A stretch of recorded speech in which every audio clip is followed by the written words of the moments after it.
In a world where Carolina Panthers fans have an insatiable thirst for Panthers news and opinions, only one podcast roars ferociously. It's the C3 Panthers Podcast. Ladies and gentlemen, we have a scapegoat. Welcome to another edition of the C3 Podcast, man. I'm joining to you live from a different setup. I'm not even on camera, man. I just wanted to be able to come on and interact with fans about this breaking news that we have going on. Joe Brady has been fired as the offensive coordinator of the Carolina Panthers. And boy, oh boy, the opinions that I feel like we're going to hear today, man. Hey, real quick, listen, so this is like a reaction show, kind of like an impromptu Friday free-for-all. If you want to join the show and give your opinion, you don't have to be on camera. The link is in the description down below of the YouTube video and on Facebook. So come on and talk about this firing, man. I'm joined by two friends that normally join me on the Friday free-for-all. They decided to come kick it on a Sunday and talk about this breaking news. Kenneth Panther Pickle, what's up, bro? What's up, man? That's it. I didn't expect it today. I goofed watching a little bit of Chargers and Bengals and messing around on Twitter, and I saw the link pop up, and I thought, this has got to be fake. And as soon as I clicked on it, I thought, wait a minute, this is Panthers. This can't be fake. So, I'm surprised, but I'm really intrigued. Jeff Nick, I guess our running backs coach, called plays for Matt at Baylor. He's going to take care of the offensive coordinator duties. Yeah. And I'm pretty sure it's going to be kind of like a group effort. Yeah, he doesn't man. have any NFL experience, but that Shane Ryan's got plenty of NFL experience. So, yeah, I mean, look, I'm about to get into it. I'm definitely about to get into it. We got Drew joining us. He was just chilling, playing some Avengers. Man, I'm sorry to take away from you saving the world, brother, but duty calls. What's up, man? Nothing much, man. As I said, I was playing around on my PS5, and all of a sudden I get the alert, and I'm like, oh crap. And then I thought to myself, how you get fired on your day off? It's a bad day when you're at home just kicking it and you get fired on your day off, man. That's crazy. So I think Pippen came in this morning and told Rule is like, either you get rid of him or I get rid of you. I wouldn't doubt that at all. I was just popping in on another podcast, and they were speculating that, or the point, this may be Matt Rule trying to save his job, so to speak. So let me just jump in on this real quick, y'all, because to me, look, I've almost been coined something of a Joe Brady defender, even, and I'm not really, man. I'm not like Joe Brady is actually really good, and this is a mistake. All I'm saying is that Joe Brady was never the biggest issue with this offense. If you want to say that he should be fired and that his offensive play calling wasn't inventive enough, fine. Listen, there's a lot of legitimate criticisms to be had about Joe Brady. But when the offensive line has been this badly mismanaged, the quarterback position has been this badly mismanaged. I mean, like, really, what are we expecting? I mean, we thought that it would be better than this, but it's like, this is 100% Matt Rule trying to save face for this team being as terrible as it is, because it has no excuse to be this bad. Right. I just want to throw this a little bit, I guess. Let's remember, Joe Brady spent, I believe it was 1 year at LSU, maybe in a few years, but he was only a passing game coordinator. He didn't call plays full time, little red zone, and that's basically about it. And all of a sudden, he gets drug down here to be offensive coordinator, and he just wasn't prepared yet to be an offensive coordinator. He may still be a great head coach someday, but right now he's just too young at the position. I hope for the best. I hope he goes out and gets him a job. I expect him actually to go back to college. I wouldn't be surprised if he heads back to college. Hang on real That's quick. probably a good place for Matt, him what up? What's up, guys? Chilling, man. Hey, so so what do you think about this this firing, man? To me, this is Matt Rule 100% trying to save face. And I mean, listen, again, I'm not a Joe Brady defender, everyone. I'm not saying that he has been great this year or last year. I just think that this is a move that Matt Rule made to try and make it look like he's doing something to better this football team. And it's cowardice to me, like all the other decisions that Matt Rule has made this season, frankly. I agree. There's definitely going to be a lot of red flags now, specifically with the offensive coordinator position. Joe Brady was a big problem to this team, but the biggest line we know is that offensive line. And so it does seem like Matt Rule is trying to save his own butt with this by getting rid of Joe Brady in order to get an extra year. But now, is it the running backs coach that's taking over this job now? So it's going to be a group effort. Yes. Oh, well, God. the running backs.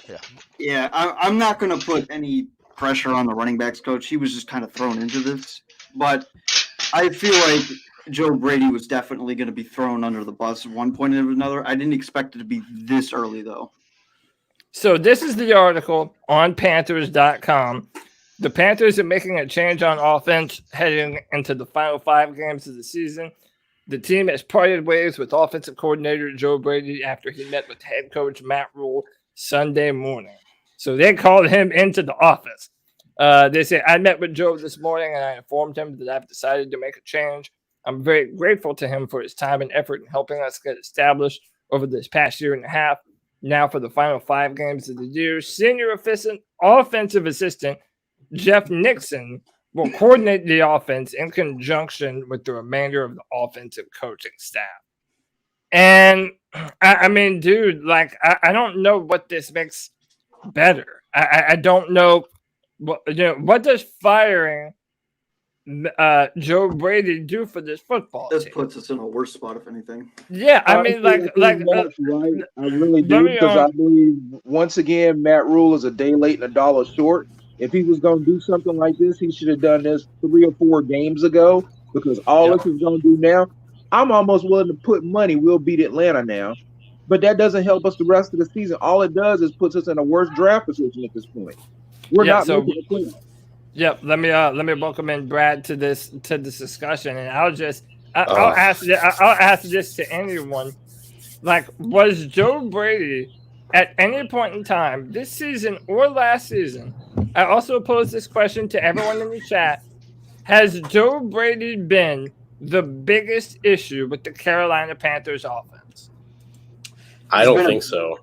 I think he's one of them, but I don't think he's been the biggest issue. I mean, he's scheming folks open. The problem is that, especially this season, he wanted to run the Saints style offense, which is predicated on having a high completion percentage, short routes, and other teams just got wise to it. I don't think he was the biggest issue. There was issues he could have done better. That goes without saying. A majority of the problem on this team is been roster management, and since we kind of know Matt Rule does roster management, your quarterbacks, I mean, your quarterbacks, you go to one quarterback, you don't like him after 1 year, even though you gave him a big deal, so you train him and get somebody who's already failed somewhere else and bring him in. You don't improve the offensive line. Even the guys that you draft, you're scared to use, because if they're not ready, why draft them? And whose decision is that on? Whose decision is that That's on? Matt Rule. So 100%. So to kind of elaborate on that point, right? John Ellis tweeted out a few minutes ago that he has a league source who said he's not surprised with the Joe Brady firing because the seats are getting hot in Carolina. I wouldn't doubt that. at all. I know some people are speculating that this saves Matt Rule's job, and I would prefer to look at it this way. Matt Rule's at a situation, what he's worked, what he's tried to do for 2 years is not working. So you're gonna draw the names out of a hat. Maybe Nick's mixing with the or whatever. Maybe this is Matt Rule's point to say, okay, if I can win a couple games to save my job, then I'll know whether these guys can do it or not. And if I don't think Matt Rule's job is completely safe, but I also believe that if he stays, Tepper is still going to go out and bring somebody in that he could at very least finish next year out, because he's not going to allow the same coaches to be in charge when, if per se next year he fires Matt Rule and he ain't got nobody to lean on. And by the way, I don't even agree. Offensive line fix. And honestly, hey guys, I got to jump off here, but I'll keep listening and being in the chat. Yeah, you cool. Appreciate you, Drew. But listen, I don't even agree with the notion that this is gonna save Matt Rule's job. If we continue to look absolutely abysmal going down the road, then what does firing Joe Brady have anything to do with Matt Rule's long-term tenure? I mean, can't I even make an argument that the decision to hire Joe Brady was probably just as much on David Tepper as it was Matt Rule? Oh yeah, am I out of line in saying that? No. Let's be honest though. Like, can we really say that was there ever a game plan from both Matt Rule and Joe Brady this season? It started out with like this little dream, whatever, with the Sam Darnold thing going on. But let's be honest, that didn't work out. Anything they've tried hasn't really worked, mainly because the offensive line has been horrid. Right. So it really seems fruitless to fire Brady now after you've done so poor this bad so far. Is that it would have just made sense just to keep him at least to the end of the season, because I don't know if from here on out for the rest of the season that's going to be a good thing. Like, okay, maybe there's a chance with the new guy taking up the offensive coordinator position, or are we actually just trying to tank now? See, and that's the thing that people don't realize, right? Even though they fired Joe Brady and they have a new offensive assistant and offensive coaches trying to take up the play calling duties, they're still going to be running with the same playbook, right? I mean, if they would have done this at the start of this week, they could have said, okay, no, we're not taking a week off. We're installing a new offensive playbook. We're gonna insert some new wrinkles. We're gonna do some things differently. But no, they didn't. They waited until, a couple days before people come back from practice and told the players to take the week off. They're gonna be running the same exact playbook. I mean, it's just gonna be a matter of who's gonna be calling which plays they're running, right? So, as far as this seems like an overcorrection. Like I expected some firings to happen this week because Matt Rule, he's in Ron Rivera territory, right? Where Ron Rivera, towards the end of his tenure, they were laying off. He fired position coaches. He did everything he could so that he could save his job and say, okay, I'm going to have there will be changes next season, and I will oversee certain things, right? Yeah. I didn't expect them to straight up fire the offensive coordinator. And what does this signal to your players? I mean, you've been preaching about stability. The system and doing the right thing and buying in to what we're doing, and it's not like they aren't trying to live up to Matt Rule's system. It's just that Matt Rule's system doesn't exist, and when you fire your offensive coordinator, it's like you're signaling to the entire world you haven't the foggiest idea what you're doing with this football team. Right. Also, it took Cam two weeks, or at least 2 weeks, to learn the playbook to play a little bit. And he's a veteran, so some of these young guys, if you change offensive coordinators in the middle of the season, or you try to change playbooks in the middle of the season, it's just not going to work. Maybe, and I'm just guessing here. Maybe there's some reason they think that play calling was a bigger issue. I don't think it was. I still believe Matt Rule won't will be fired at the end of the season. Yep. Hey, real quick. I believe that. Let me bring in my man Nick. Nick, dude, what's going on, brother? What up, Cody? Just heard the news, and man, I'm not upset about it. Tell me about it, man. Tell me about it. What are you thinking? What are you feeling? What's going on? So, look, my thing this whole season, don't get me wrong, the defense cannot stop the run, okay? But we didn't know how bad our defense was really up until probably the Patriots game was when it really showed its face, at least in my opinion. Okay?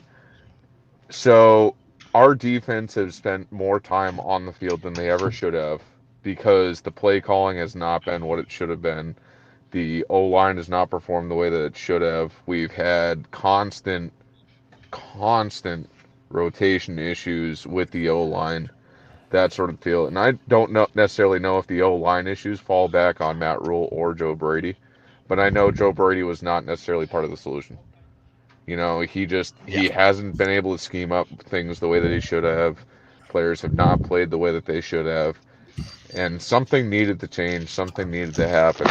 And I feel like with better play calling from our offensive coordinator, our defense would probably look better. Our defense would not be as run into the ground as it is right now. But my thing is this. Would our play calling make the offensive line any better? Like, would our play calling make Christian McCaffrey all of a sudden not injury prone and healthy and ready to play? You know, no. Like, and again, like I hear that, and I do not think Joe Brady proved himself to be a good play caller. His time in Carolina, he didn't. But the biggest thing that you have to remember, Cody, they were without Christian McCaffrey basically all of last season. Yeah, and they're worse this year than they were last year. Well, and that's the thing which makes no sense. Their entire game plan is predicated on getting the ball into Christian McCaffrey's hands. I mean, even the last game he played in, he still accumulated for 40% of the touches. I mean, if that's your game plan, then you're not a very good offensive coordinator. If your game plan is hinging on a running back being available to you. And at least last year, you had Mike Davis, a veteran who knew how to work the system, who played in the system. And this offseason, we said, goodbye, we'll let you go to Atlanta, where he's actually still pretty much a backup down there. But I think he did that one by choice. I didn't think that necessarily had to do with us willing to let him walk. I think it was just I think he might have seen the writing on the wall and he was like, screw this, I'm out. Well, that matches with what a lot of your veteran players, I was reminded the other day that NFL veterans talk, and I know they do, right now we're having a lot of trouble bringing in veterans here. Okay. This offseason we had veterans say no. I expect if Matt Rule's still the head coach and we don't have an improvement on the coaching staff, I believe that's going to be more to happen next year. I agree. We are a sinking ship, and nobody wants to go in there to go down with it. So this falls into Tepper has to realize this and make a change. If Matt Rule isn't fired, this boat's going to sink. It's going to go down, and Lord help us if it gets so low, we're going to be the Lions in next year. Yeah, and I wanted to highlight this. We might be the Lions now, Kenneth. Real talk. We're not far off. I wanted to highlight this comment because I feel like it ties into the conversation. Deborah King says, of course, play calling was a problem. Robbie Anderson was complaining that defenses were reading their plays. And I remember that. I remember when Robbie was complaining about that too. Yep. And then, we mentioned losing Christian McCaffrey, and we lost him last year. And we were better last year than we are this year without Christian McCaffrey. We were better with Whitehead. Let that sink in. And listen, so I'll say this. Well, one, let me do this. Add the Bat Daddy to the stream. Bat Daddy, what's up, brother? What's up, man? I just got this glorious news. Sarah Taylor messaged me and told me about it. I wasn't even paying attention, and I was like, as soon as I got in the chat to message y'all, I saw there was already a room open. I was like, hopping on that. Bro, I'm not even by my normal setup, so I'm just doing this impromptu. But Yeah, dude, I'm happy that everyone's able to join us. But my thing is this 100% reeks of me of not only Matt Rule. How about this? Let me back up. Can we agree that two seemingly opposing things, can be true at the same time? So Joe Brady has proven to not be a very good play caller on the NFL level when given the reins.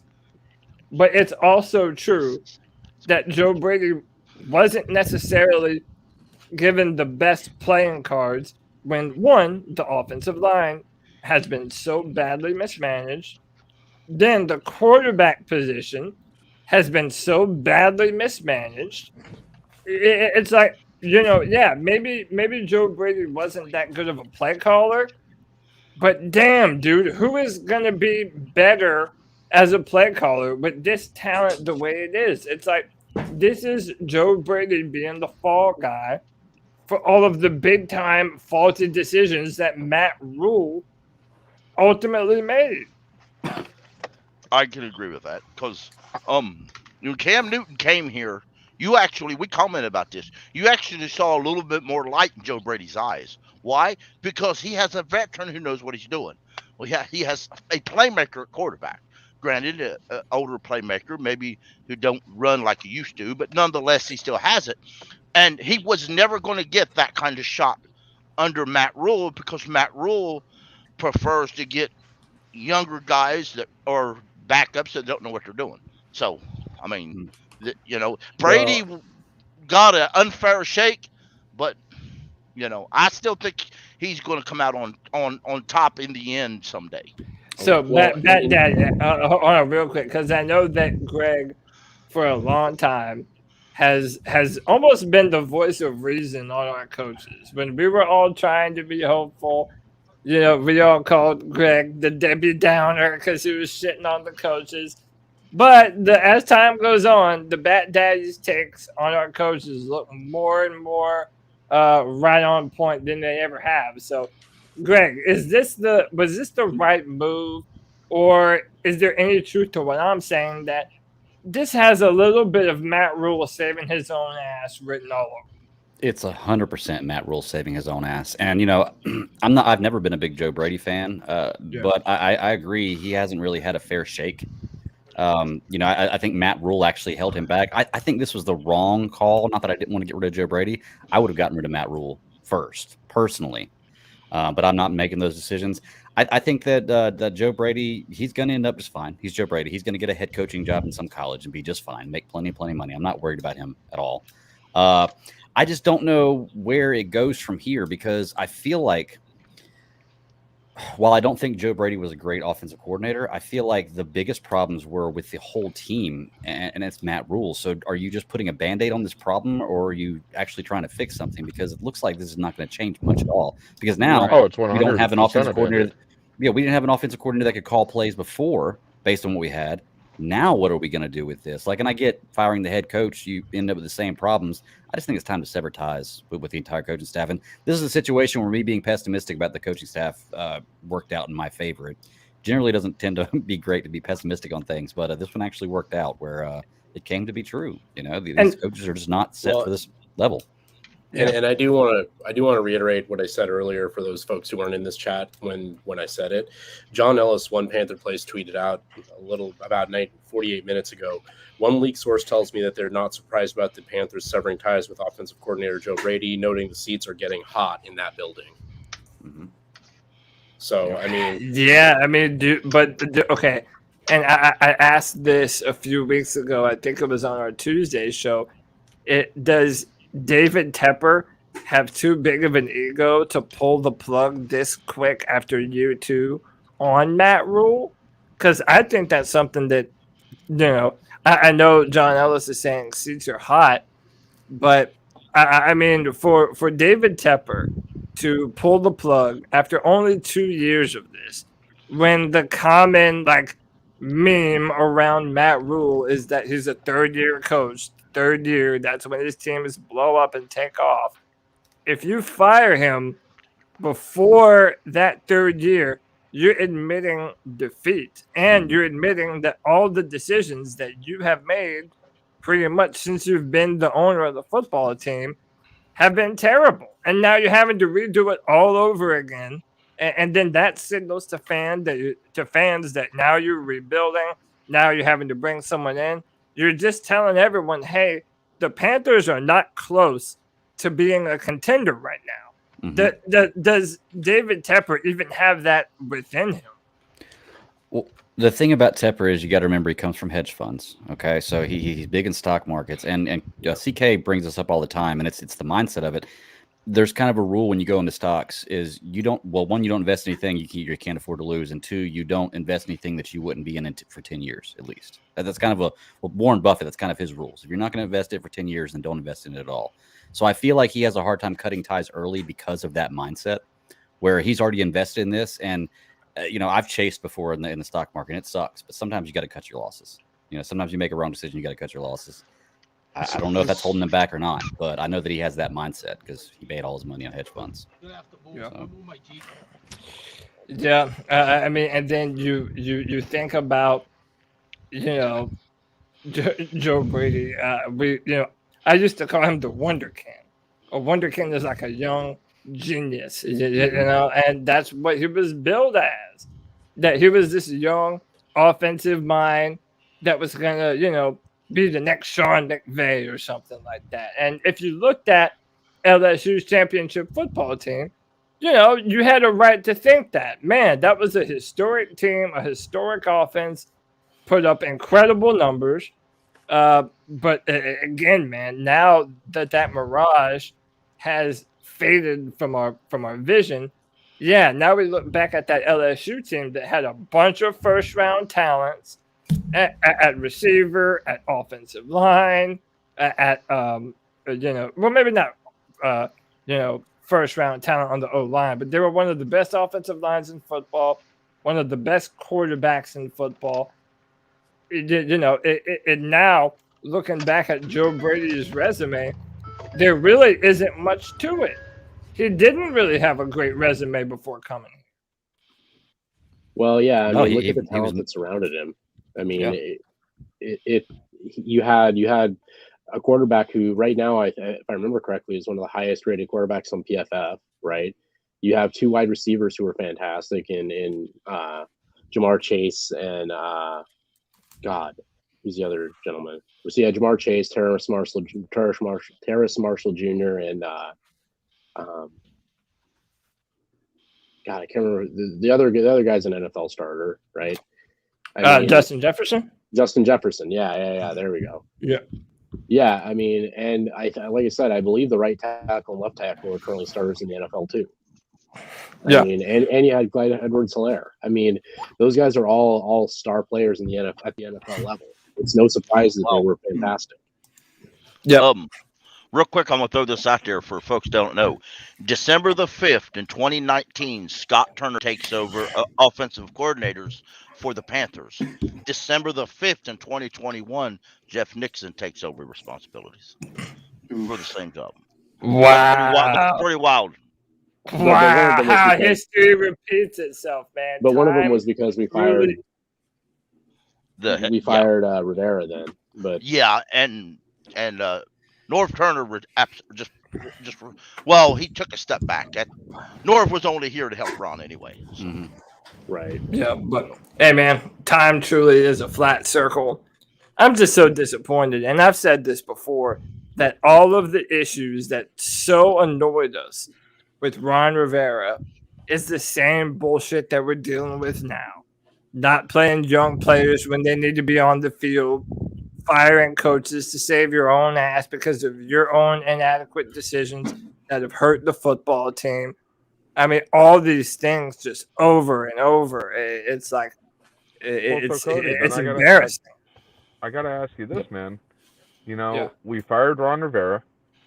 We got rid of our GM. We got rid of all of our coordinators. We brought in all new people. What is still the same where this shit is still happening? And that is Dave Tepper. And I know Matt Rule has come out and said, oh, yeah, Dave Tepper just lets us do our own thing. He doesn't get involved in it. No, I'm sorry. Yeah, There's tape bullshit. on it that shows otherwise. Yeah. And you know what? The fact that everything has changed and we still have the same issues that we've had over the last 4 years, okay, it falls back on the owner. I'm sorry, Yeah. when you start changing everything and only one thing stays the same, then that becomes the problem. Hey, Matt, were you able to join us? Yes, I am here. Okay, cool. Yeah, go ahead. I keep hearing them talk about accountability, and I feel like this move, although I don't like Joe Brady, is just a scapegoat to put the blame on him. Yes. Because I did not believe that this patch job of a plan that they had coming into the season was going to work. And, like, we all knew that this was going to fall apart. I mean, we were all hopeful, but, like, we knew, like, this didn't look good. Like, Matt Rule has head coaching experience elsewhere as well as other positions. The offensive line for the Giants for a year, I think, 2012. So, like, he knew coming in here that we needed to fix that offensive line, and he prioritized 3 picks before doing it. And one of them was because his wife said that he liked them. And he prioritized Chuba Hubbard over that offensive line. I'm not saying that J.C. Horn or TMJ were bad picks, but we knew that we could have had anybody on the board besides Sewell. Yeah, and I think part of what is so annoying is that none of us can really pinpoint who made the decisions to pick what players. Even going back to when Marty Herney was here, was this a Matt Rule draft or was this a Marty Herney pick? And now we're doing the kind of same thing where we're talking about, okay, David Tepper, says that he's not involved in everything, but like Nick said, has video evidence to prove otherwise. He is very much involved in the decision making. Then Matt Rule is in his second year here, and he's the one that brings in Sam Darnold, him and Phil Snow. They decide to pass on Justin Fields. And then Scott Fitterer was only there for 1 year as GM. That was his first draft ever. So, I mean, what, are we going to say that in his first year, he made decisions over that of Matt Rule and David Tepper? Or is there equal enough blame to go around for all of these decisions? Either way, the name that none of us are saying tied to all these decisions is the dude who was fired today. Mm-hmm. So what's the problem here? Well, and that's the kind of thing that people don't realize, right? I mean, if you look at when we hired Scott Fitterer, right, to kind of be on that topic, we hired Scott Fitterer from Seattle because they have an arrangement in Seattle where Pete Carroll basically makes that all the roster decisions. He decides who's on that team. He decides who they draft. He decides what they trade and who they do it for. He runs that roster completely, right? It's Dan Schneider's job to kind of tell him, like, if Pete Carroll says, well, I want a really good cornerback. Well, Dan Schneider goes, well, here's who we have graded as the best cornerback that might be in range when we are on the board, right? It's his job to say, okay, well, if you want this position, here's who I think you should go get. And here's the reasons why, right? They wanted to basically mirror that same kind of operation to business, so to speak, in Carolina, where Matt Rule says, I want these are the position groups that I want to focus on. And Scott Fitterer would be like the guy who would go, okay, well, here's who I would go get to address those positions, right? And that, if you look at Seattle this year, that hasn't worked out, not well, right? We're trying to do the same exact thing, I'm telling you right now, like, for as much as we want to blame Rule for all the personnel decisions, Scott Fitterer should have been the voice of reason. I mean, he absolutely should have been, right, for some of the choices that we made this offseason and some of the decisions we made in that draft. So as everybody wants to give him a pass and say, he should get a chance to pick his own coach if Matt Rule does get fired and whatnot. I mean, this man had equal blame as far as I'm concerned in the decisions that were made regarding this roster and specifically regarding the offensive line. Yeah, and then it's also like I don't So I hear you, and yes, he should have had that, the wherewithal to say something, especially if he disagreed, if you're being hired to be the GM. But it's also like, dude, good luck telling David Tepper what to do and his chosen anointed head coach, Matt Rule, that he dished out a 7-year contract to. So, I mean, even if Fitterer was like, Justin Fields is sitting right there for us and he looks to be pretty good. I mean, if the coaching portion of our team has their mind set on, nope, Sam Darnold's the guy. We're going to be able to show what kind of coaches we are after Sam Darnold has success. We're going to build other parts of the football team. Like, poor Scott Fitterer to even dare to defy the billionaire and his golden child. So, I mean, Cody, what would you do next now? Now that we have lost Joe Brady, what would you do next? Because I know what I would personally do, but I'd like to hear what you would do. Well, listen, I feel like we're all kind of done with this coaching staff. So, yeah, I feel like I would want to fire our head coach. If we fire Matt Rule, I know this obviously Bieniemy and McDaniels are names about getting thrown around a lot. How do you feel about Doug Peterson? It's like, man, I'm torn on that because on one hand, the man won a Super Bowl, so I'm not going to take that away from him. But then on the other hand, I also saw how that team imploded under his watch as well. So I don't know. That kind of gives me hesitation as well. I'm not, John Gruden has the Super Bowl championship. You know what I mean? So it's like, I don't, that's not a name that really inspires me, but, I don't know. Are we talking about head coach or offense coordinator here? I would say head coach. My question was just in general, but okay. Can I throw a name out there that I think is going to be a hot name at the end of this year? That I think if we were looking for a head coach and or offensive coordinator, even though I think he's not going to get an offensive coordinator position, Pete Carroll? No, sure. Kellen Moore. Oh, I think this guy's very creative. He's shown with the right tools, he can really have some offensive stuff that looks really, really good. Very unique. I think this guy's going to get a head coaching job, and I wouldn't mind us taking a look at him for looking for a head coach. To be honest, go ahead. I think he's going to get a head coaching job, but I also think that he didn't look too great last year when he didn't have Dak Prescott, right? True. I mean, well, yeah, when you have a third string no-name quarterback, nobody's going to look great. I don't think. Sure. But it's almost like we just fired our offensive coordinator when he had nothing to help him at the quarterback position.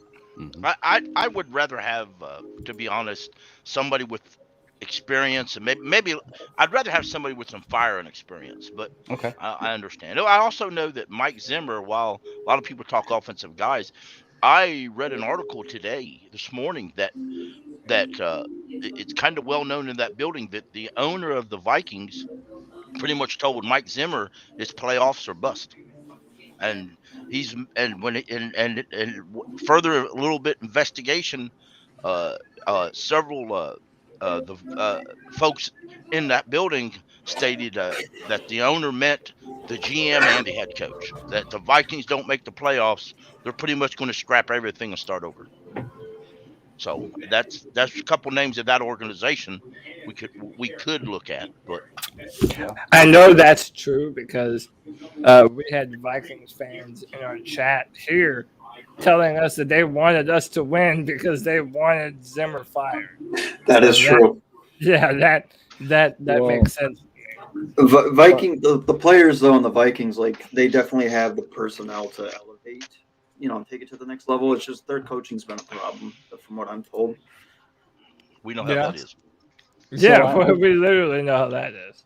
I guess my question for the group is, let's just say we do fire Matt Rule, right? When we fired Ron Rivera, Tepper said, okay, well, I want to go out and I want to get an offensive-minded head coach.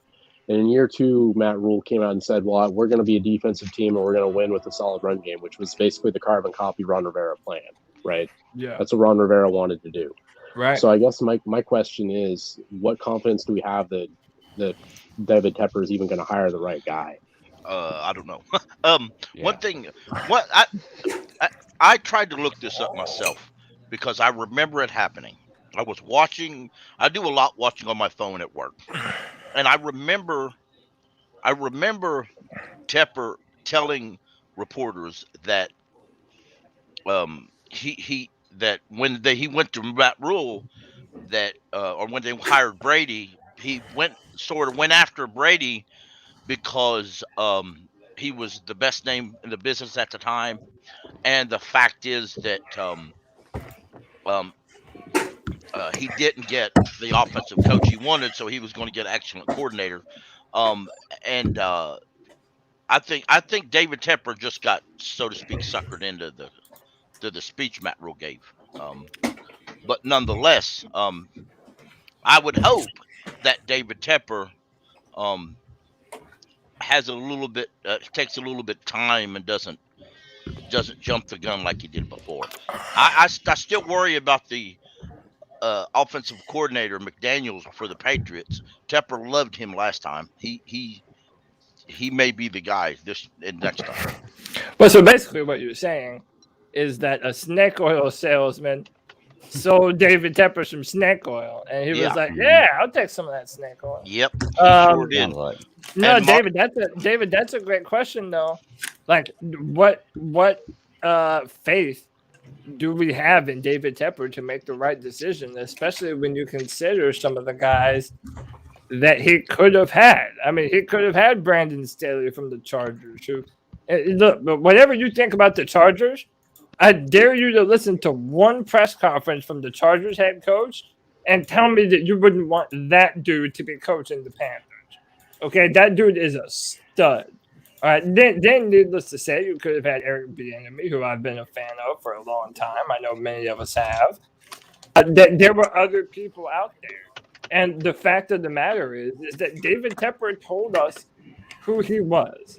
He said directly that the reason why he didn't fire Ron Rivera and Marty Herney right away is because he wanted to understand the things that he didn't know about football. And he wanted football people in the organization to make up for all the things that he didn't know.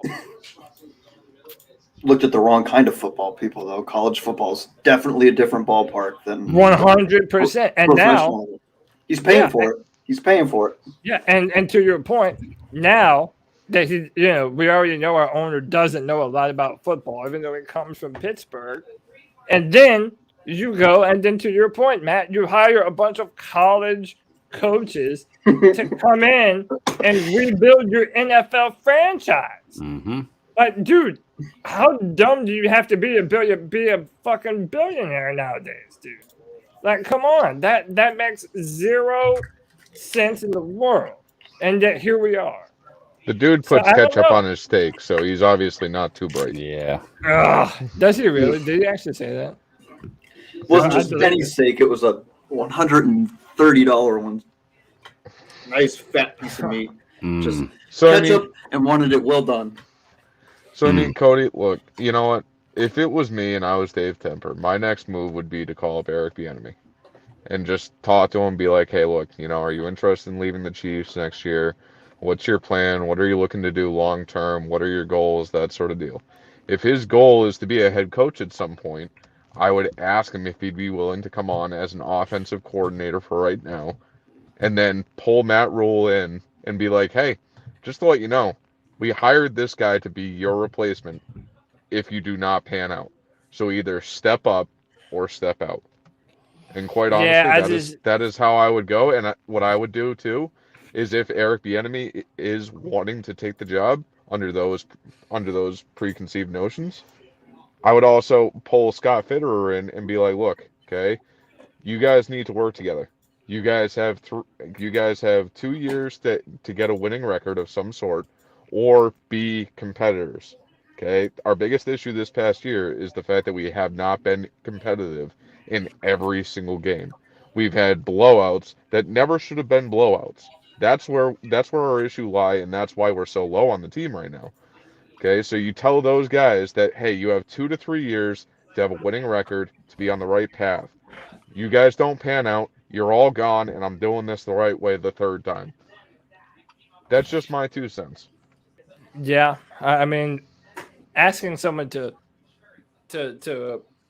wait at the offensive coordinator position, while you figure out the head coach. Like most guys wouldn't go to a situation like that, but also, like, if you have that much doubt about your head coach, then dude, yeah, rip the Band-Aid off, dude. That's it. Dude, long time fans of the C3 podcast remember when I said the same shit about Ron Rivera. You're delaying the inevitable. Rip the Band-Aid off, fire the man now, and get started on a process of rebuilding this football team the right way. And yet here we are again. And Cody, you know what? I'm right there with you on that, and I completely agree that we should have ripped the Band-Aid off a lot sooner with Ron Rivera. But the problem is Dave Tepper has come out and said that he understand, I forget how he worded it, but he wasn't expecting an instant turnaround. And last year with COVID, there was no off season. He brought in new coaches that didn't have the right time to prepare the way that they should have. So in reality, this is kind of their first, I'll call it almost their second year at this point. Okay? Because now that they've actually had an off season, now they've actually been able to prepare, that sort of deal. So if you go out there and you fire him before even his second year is up, or at the end of his second year, you're showing that you aren't going to be patient and build the franchise that you said you were going to build. You're going to put everybody on the hot seat, and you expect something along the lines of what the Cardinals did. And let's face it, the Cardinals just kind of got lucky. Well, and I'm gonna be real with you guys. Like, if we're gonna do it, like, next year is the perfect year to tank, because the 2023 draft is when Bryce Young comes out. I mean, if you're looking for a replacement for Cam Newton, I don't know if you guys watched the Alabama-Georgia game last night, but Bryce Young is amazing. I mean, yeah, I've been following Bryce, but then you're planning on then crapping out the rest of this season, which we're gonna do, and then intentionally tanking all next season. Man, it's gonna be a rough year podcasting. I'll tell you. Yeah, you see how many teams are gonna look so much better this year. I mean, the Eagles have 3 first-round picks. Yeah, they are going to spend that or trade. That's what I'm saying. Like, if we trade, let's just say we trade DJ Moore and we tag and trade Hassan Reddick, and we can get high second-round picks for both of those, or a first-round pick for one of those. We can probably get a first-round pick if we tag and trade Hassan Reddick, right?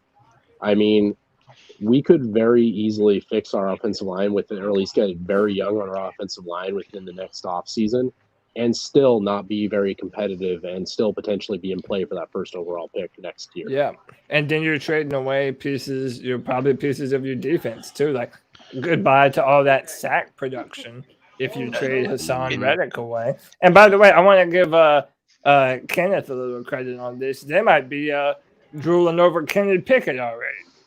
So yeah, I believe that if Matt Rule stays here, I believe he's gonna if he's still in charge of the draft, unless Tepper interferes, I believe you will draft him first pick if he's available. Also, we may not like it, but I believe we're going to do that.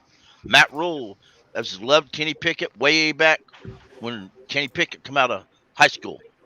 But hey, real quick, I wanted to reply to something that Nick said at the very end. Nick, you said that the Cardinals got lucky, and in my mind, I kind of look at it as the Cardinals. They're the examples of what you should do, because they hired a brand new head coach, then drafted a quarterback in the first round, and then the very next year they were willing to admit that they messed up and basically fixed both of those positions. So, they moved on from Josh Rosen. They moved on from, what was the guy that we sent over there? Steve Wilkes. Yeah, Steve Wilkes. And then they were able to reset, and now they're, at the top of the NFC. So how often does that happen where you get rid of everybody basically as soon as you hire them? But true. Then all of a sudden everything just is fixed. Right, but that's why I'm saying that you kind of have to commend them. Not many teams do it, And the fact that they did and are now successful, they deserve a little bit of credit for how they handled that situation. Well, and Cliff A little bit, Kingsbury yeah. was smart enough not to bring his college staff with him, right? He went and got legitimate NFL offensive coordinators and defensive coordinators. Truth. But hey Cody, I gotta bounce out, so I'll hit you guys up later on in the week. All right. Hey, I appreciate you, brother. Glad you can jump on, man. Definitely when we keep talk pounding, about- guys. Yep, keep have a good pounding. one, buddy. When we talk about trading a player, let's remember too, we have a value on our players that the other teams may not. The other teams may not be willing to give a bunch of picks for Riddick. Or they may say, you say, okay, we'll trade Brian Burns. They may say, well, Burns had a nice sophomore year, but his rookie year he didn't. He for whatever reason he didn't play so great, and this year he hasn't played so great. We don't know that we want to give you what you want for Burns. So there's a method there that we have to take a step back.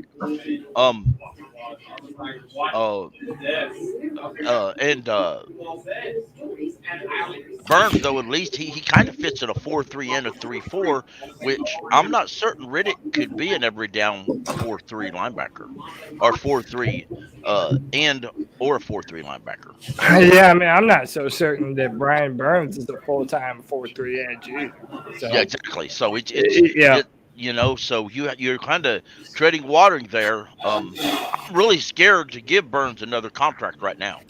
I really am. Real quick, I don't know who it is, but someone's got some background noise coming through. So mute your microphone when you're not speaking. But Greg, I know Greg has to get out of here, man. I appreciate you jumping on impromptu like this, man.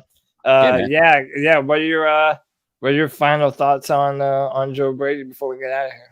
I think this is, although I think it was the wrong move, the person they fired, I think Brady should have been fired. So this is probably the best week in Panthers football we've had in a while, and it's our bye week. So we're not going to lose this week, and we got rid of something I think we should have.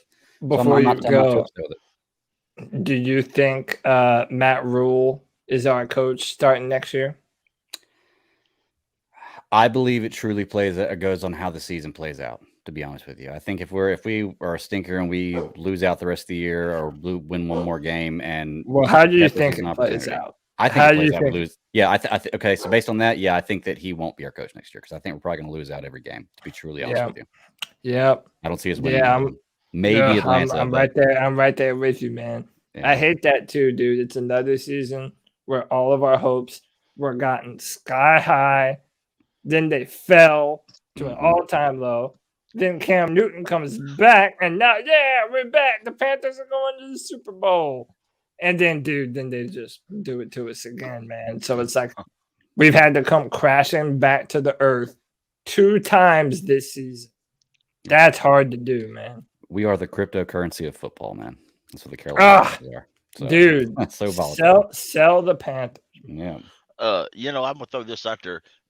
I'm going to credit John Ellis on Twitter, and he says, since December the 2019, the Panthers have fired Rivera, Masco, and Turner, retained Hurney, hired Rule at $7.5 million a year, hired Joe Brady as OC, signed Bridgewater, cut Cam, extend CMC, lost 11 games, fired Hurney, hired Fitter, signed Irving and Elflin on the first day of free agency, traded for Darnold, passed on Jones and Fields, picked up Sam's 5th-year option, benched an injured Sam, signed Cam, run all over by Rivera, Masco, and Turner, and fired Joe Brady.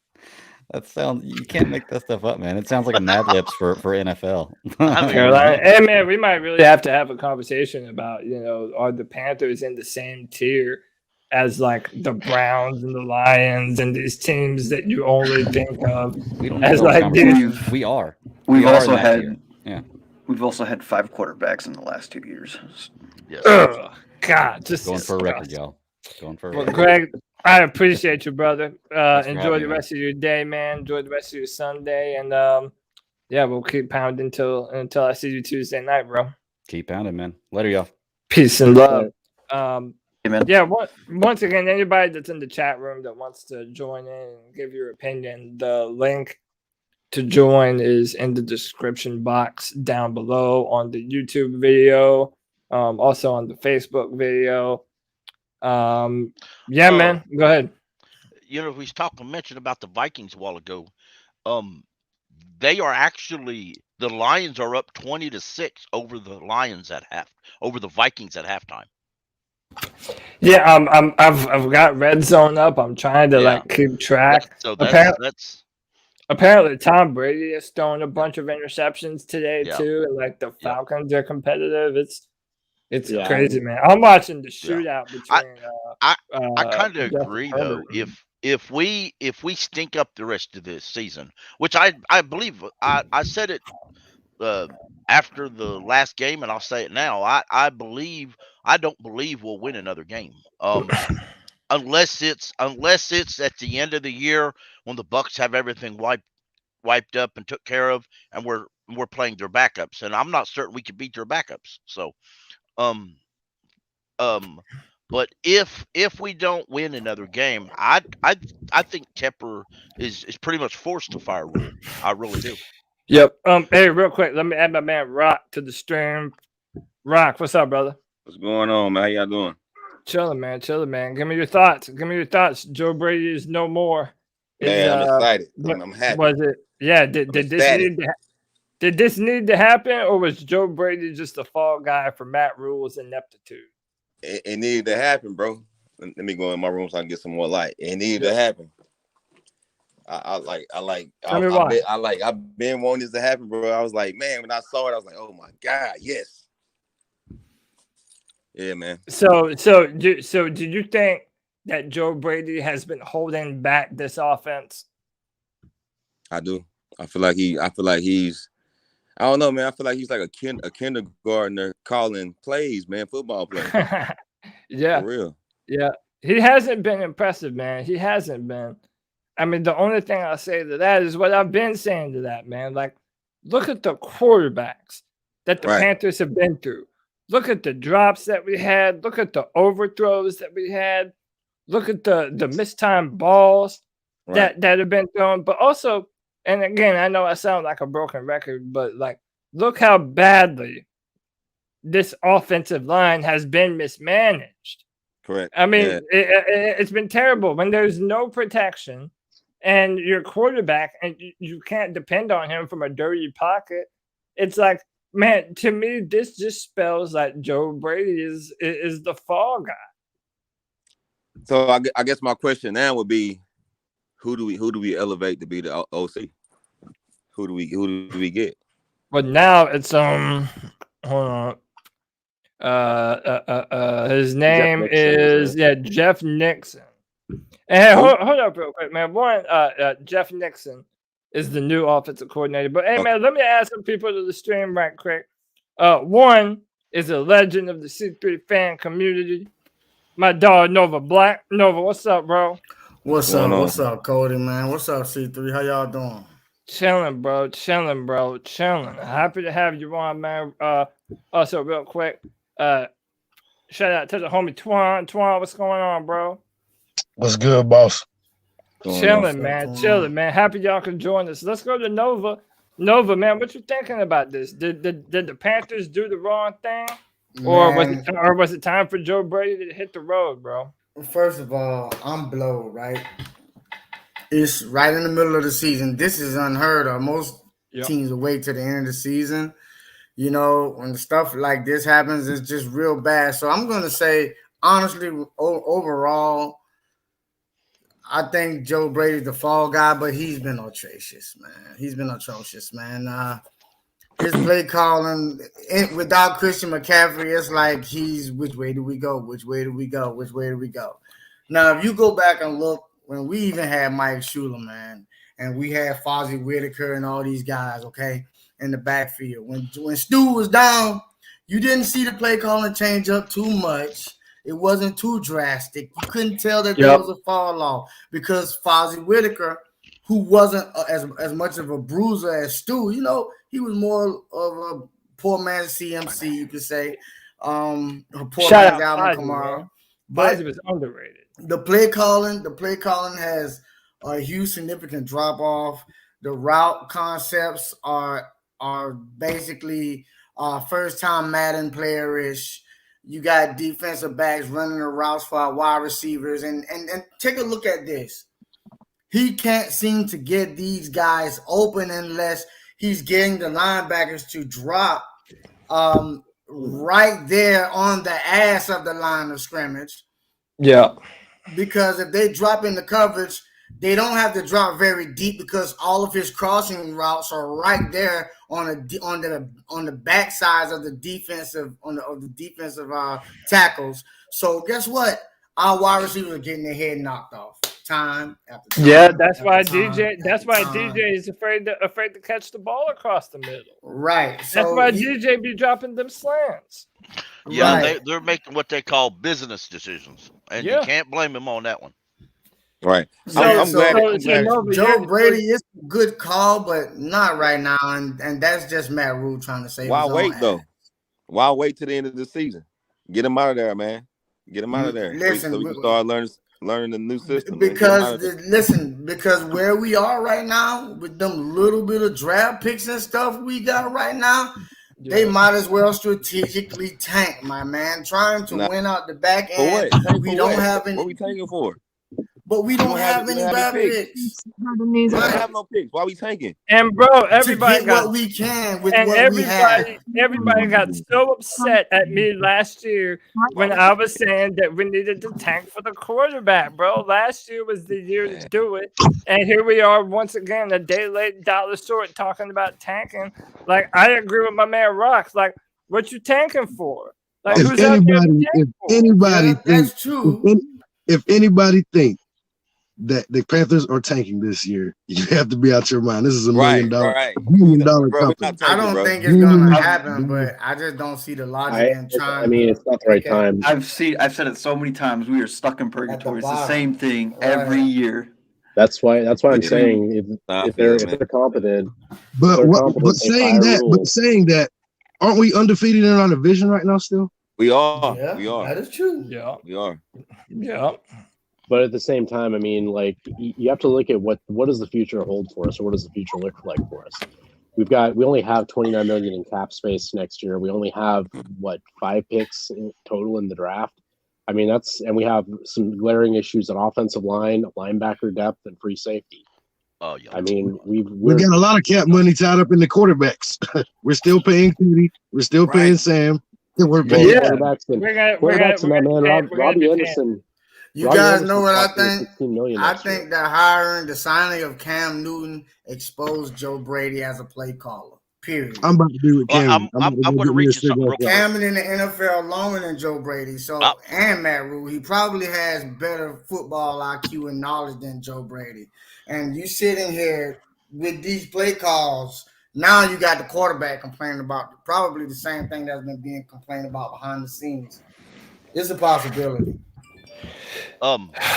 This is a quick paragraph off Pro Football Talk where they're talking about Panthers firing Brady. It says Brady arrived with much fanfare, hired as part of Rule's original staff, but the Panthers have struggled offensively, staying ahead of opposing defenses or its own tendency, and it tells. Also possible, if not likely, that Brady didn't click with Cam Newton. Those return to the team has created excitement and ticket sales, but the 2 disappointing losses after an upset of the Cardinals last week, Newton performed poorly against the Dolphins. So Mike Froyo is going to blame firing Joe Brady on Cam Newton. But again, but even then, you're putting Joe Brady in a tough spot, and you're putting Cam Newton in a tough spot. Right. Like they're supposed to get on the same page in the middle of the season and make the Carolina Panthers a contender. Like once with again, no offensive line. Yeah, with no offensive line. I'm telling y'all, bro. I'm telling y'all, Cam Newton is snake bitten. Right. Cam Newton has the worst luck in this fucking world, y'all. The same thing that happened to him with the Patriots last year is the same shit that's happening to him this year. No OTAs, no ability to gel. Now the offensive line is trash. The players around you aren't playing good. And now the entire NFL media wants to blame oh well, Cam Newton's never been accurate. No, it's the morale, bro. Not to cut you off, Cody, but it's the morale. Like the players are like we have the talent. Like the morale is down though because nobody's wanting to put it out on the line because they don't believe in the coaches. PJ was thrown in the fourth quarter and he was sacked over and over in just a small amount of time. Yeah. Hey, let me get the homie Twan in on this, bro. Tell me what you think about this, man. Man, you cannot blow a situation up because it doesn't work. Once you blow a situation, I mean, like my man, I don't know. I think somebody said earlier the Arizona Cardinals did it the right way. Yeah, like they had to blow it up. Yeah, start over again, find a new coach. There's a lot of things that shouldn't have been blown up, but I'm not gonna put the blame on just Brady. It starts at the ownership level. We don't know anything about it. We do not know anything about Tepper as far as being a football owner. We know he's a businessman. He makes a lot of money. He can sell tickets. So right now, think about that. Matt Rule, I love him coming out of bed. I loved him when we signed him. He's still getting acclimated to the NFL, and he has a 7-year deal last time I checked. So I don't think he's worried about his job either right now. But I mean, it makes me wonder. Like, I don't think Joe Brady was worried about his job. My biggest thing is it's not over until it's over. This season is not done, and we are undefeated in the NFC South. Right.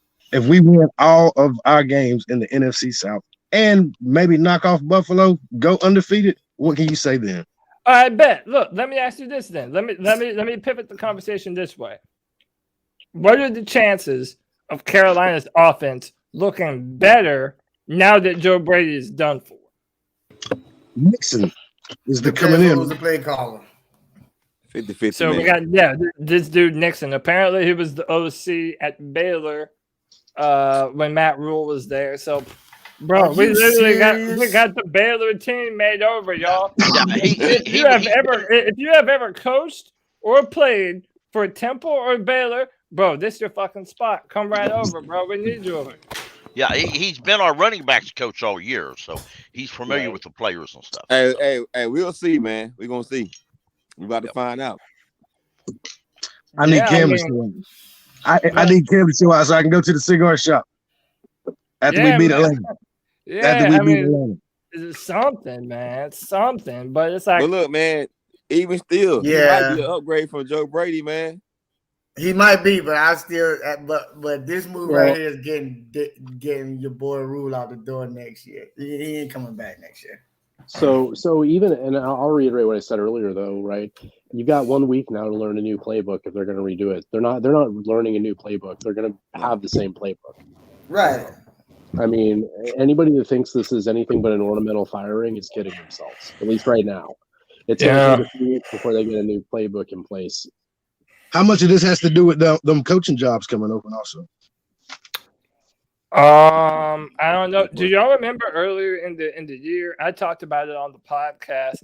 They asked Joe Brady about LSU, and even Joe Brady's answer at the time, I clowned him for. Because he was like, nah. It was like, yeah, I don't think about stuff like that until the end of the season. Like, bro, you're already signaling that you don't have intentions to be here very long, bro. Right. I'm glad he gone, bro. Come on, man. Yeah. You guys remember what Tony was saying about get the job, make the money, then go back to your old job? Yeah, man. Hey, man, shout out Professor. He might have called it, man. God. Dang, man. But no, you're right, though. To me, this just smells like Matt Rule trying to save his own ass because everyone around him is upset about how this team is underperforming. Losing badly to teams that we all checked off as a W before this season even started. It's like, dude, that's unacceptable, man. Crazy, man. We took some L's, man. Too many, bro. I mean, we lost to every NFC East team.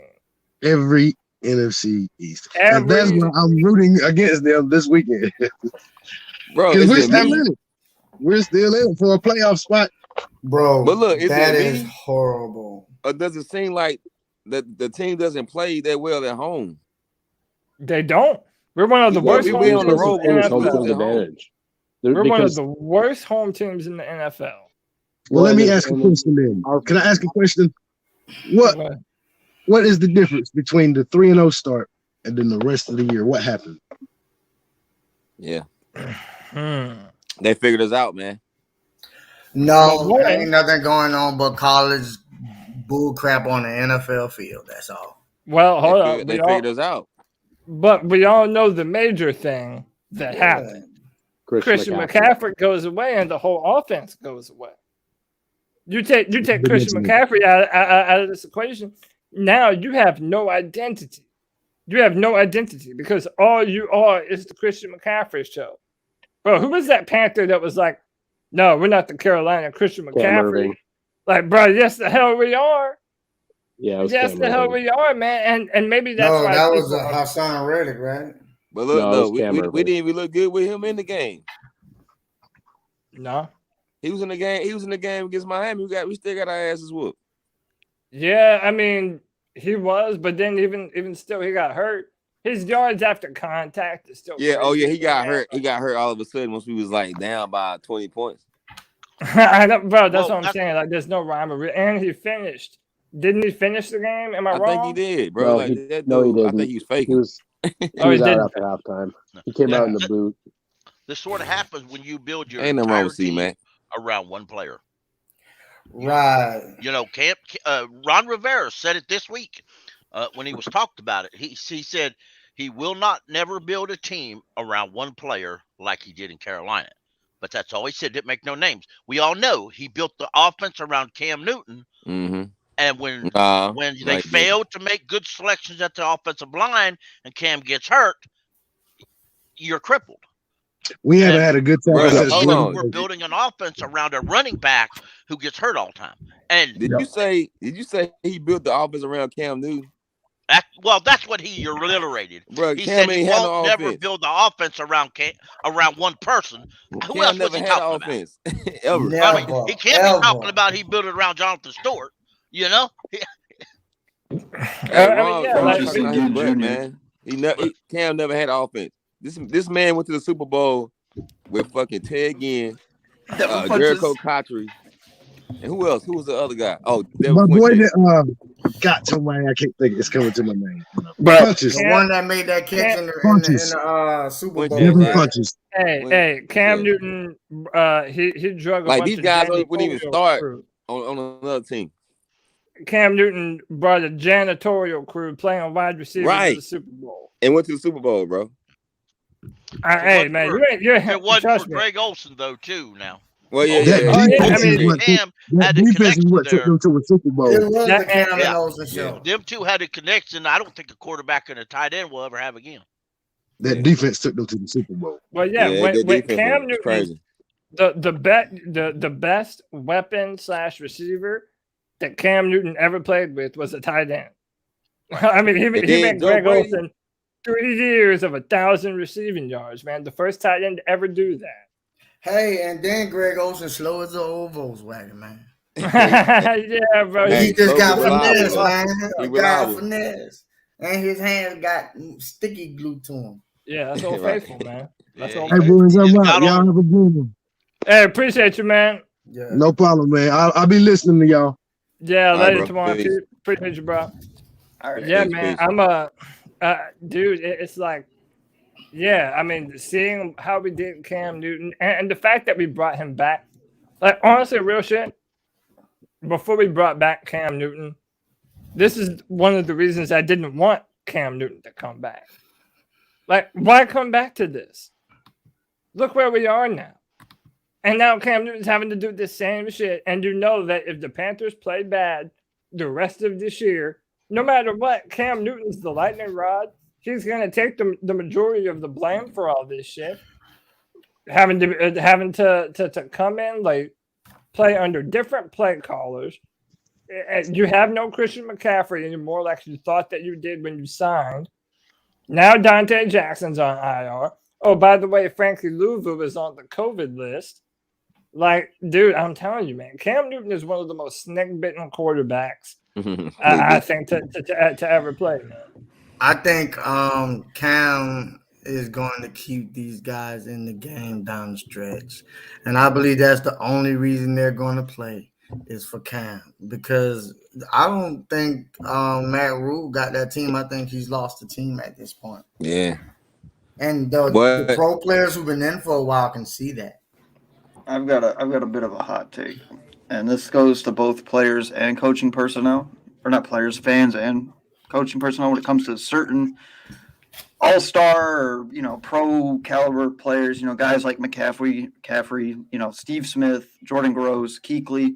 We write on their success as a player so much that they're expected to carry the weight around them, and of course, sometimes they definitely can. But like the minute they get hurt, people start figuring this out, and that happens every year. I mean, McCaffrey got hurt. It's like, oh yeah, they have little to no run game, in past years, and it's going to be like a continuous cycle of not just building around one player, because we're so heavily reliant on McCaffrey to carry that offense. We could say that Moore's good. We could say that Robbie Anderson has had his moments. But we know the number one player in that offense, that number one weapon is McCaffrey. Yeah, no doubt. But by the way, that's also why you don't pay Christian McCaffrey that kind of contract. Yeah. Just because it's purely discriminatory, man. I'm purely discriminating based on the fact that he is a running back. He is a running back. You can copy and paste any running back into this conversation, and my opinion remains the same. I'm not paying Derrick Henry big bank. I'm not paying Kamara big bank. I'm not paying Nick Chubb big bank. I mean, pick one. Pick one. I'm not playing and paying running backs who are a dime a dozen in the draft, and they get hurt so often. And you're going to make them the centerpiece of your offense. That's not good football decision. Other teams plan that out ahead of time. Yeah, but you got every now and then you get a guy that comes along like Adrian Peterson. It doesn't matter. I mean, honestly, that's the thing that people don't understand is like if McCaffrey is not a wide receiver, you don't pay that. You just don't pay a running back. I mean, and we've seen this time and time again, right? I mean, Ezekiel Elliott, that looks like a bad contract. Tony Pollard's been better this year. You look at who is the guy for the Rams that they released? I forget his name. I have to look it up. Todd Gurley. Gurley, yeah. Oh, yeah. You look at Gurley. You look at but Gurley came out of college hurt, man. But still, I mean, they paid him that big money, and then they released him 2 years into his extension. I mean, they had to eat. I think they had to eat like $30 million dead cap. Hey, look at Ezekiel Elliott right now over in Dallas, man. Even with that team being good, he's like a shell of his former self. Tony Pollard's looking excellent. Yeah. Look at where is the Steelers guy? Le'Veon Bell, yeah. No more. He ain't even playing no more. Right. Yeah. Last seen with the Jets and never again. Bro, remember he held out for that contract too? He was like, nah, you gotta pay me. Bro. Right. I mean, that's just Pittsburgh was on to something. You don't pay running backs. I mean, that's just not the right decision. At least you don't pay them big money anyway, right?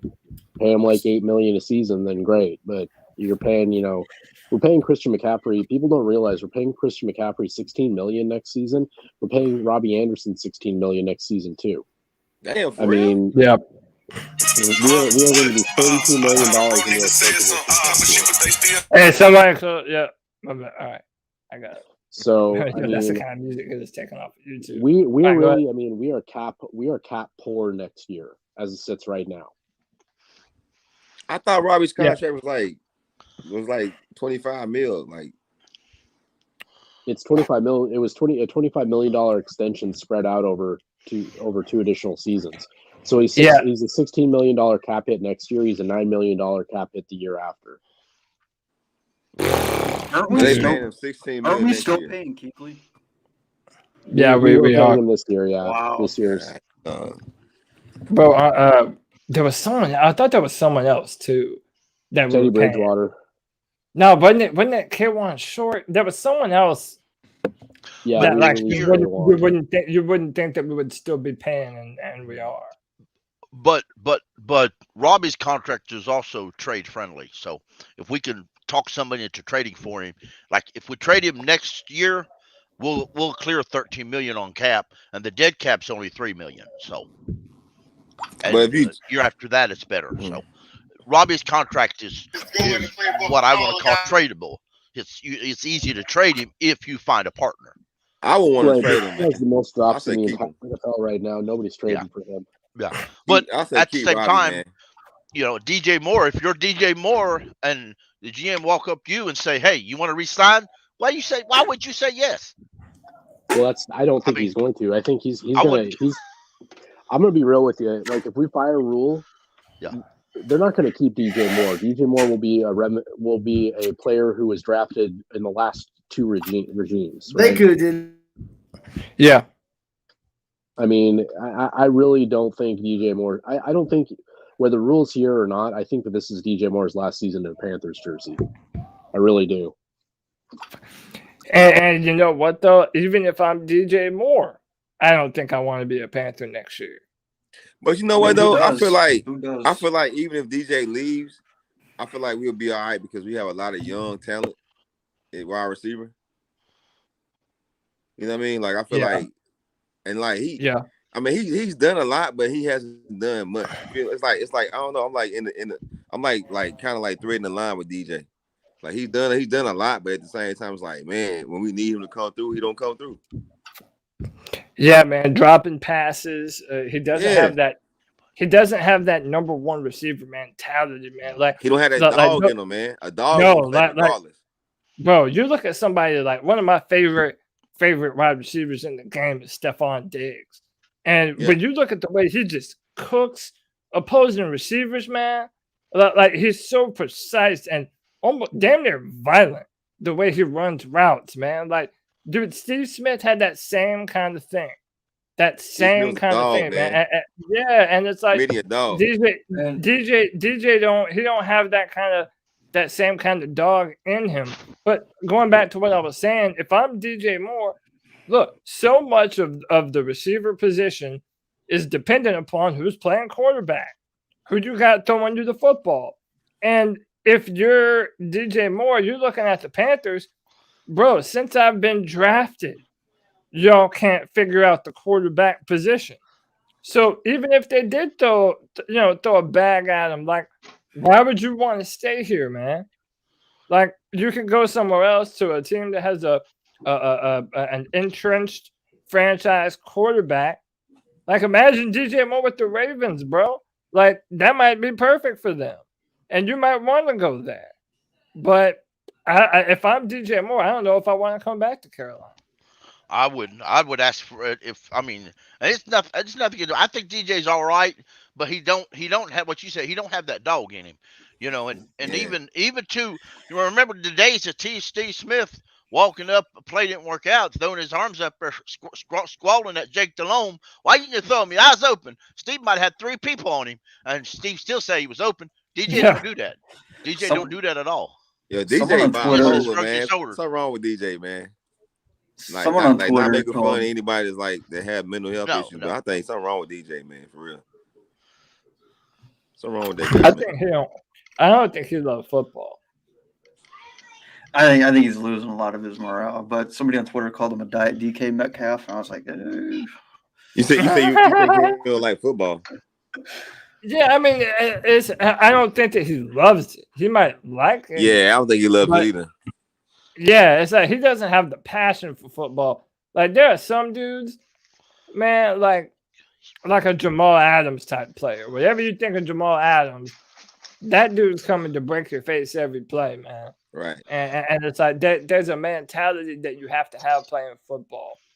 And I don't think that that DJ has that kind of talent. And look, like we bust the balls of like a Dante Jackson a bunch whenever he gets burned, but at least he has a dog in him. Like, he has that fighter's mentality that you do want at the cornerback position. So, I'll give him credit with that, but DJ, no, I don't see that kind of player. Man, I don't know, man. Dante, to me, Dante like your little brother who talk all this junk, but he like wants you to fight his battles. You gotta remember, DJ stopped blocking a couple weeks ago.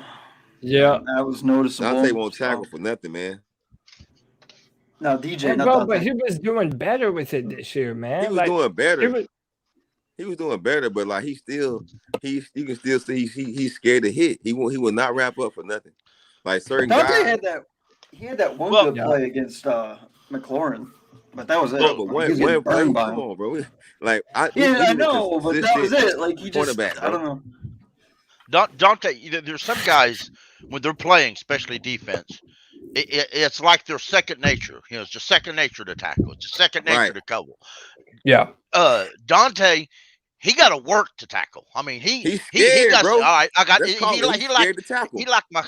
was like my son when he was little, and I fussed at him to hurry up mother yard. And he said, "All right," and he'd walk like a frog. He'd walk the slowest you could walk to get something done. I'd be like Dante. Dante, he like, all right, golly, I got to tackle shit far, man. Right, you know, scared, bro. He didn't like it. And bro, like he's certain guys, he's scared. It's hard to blame him too, bro. Like, you know, he's on like what 5'10", maybe 190 pounds. Get off the field then. Get off. He's not. You know what's crazy about that though? You have guys like Keith Taylor who play with their heart out, and he still won't get the starting job for a game. That's crazy. No, look, if you scared, don't play football. Get off the field. Yeah, 100%. But like what I'm saying earlier, I thought that he had gotten better with that, man. Like I noticed him wrapping up more. He was making plays in the backfield. He was flying to the football.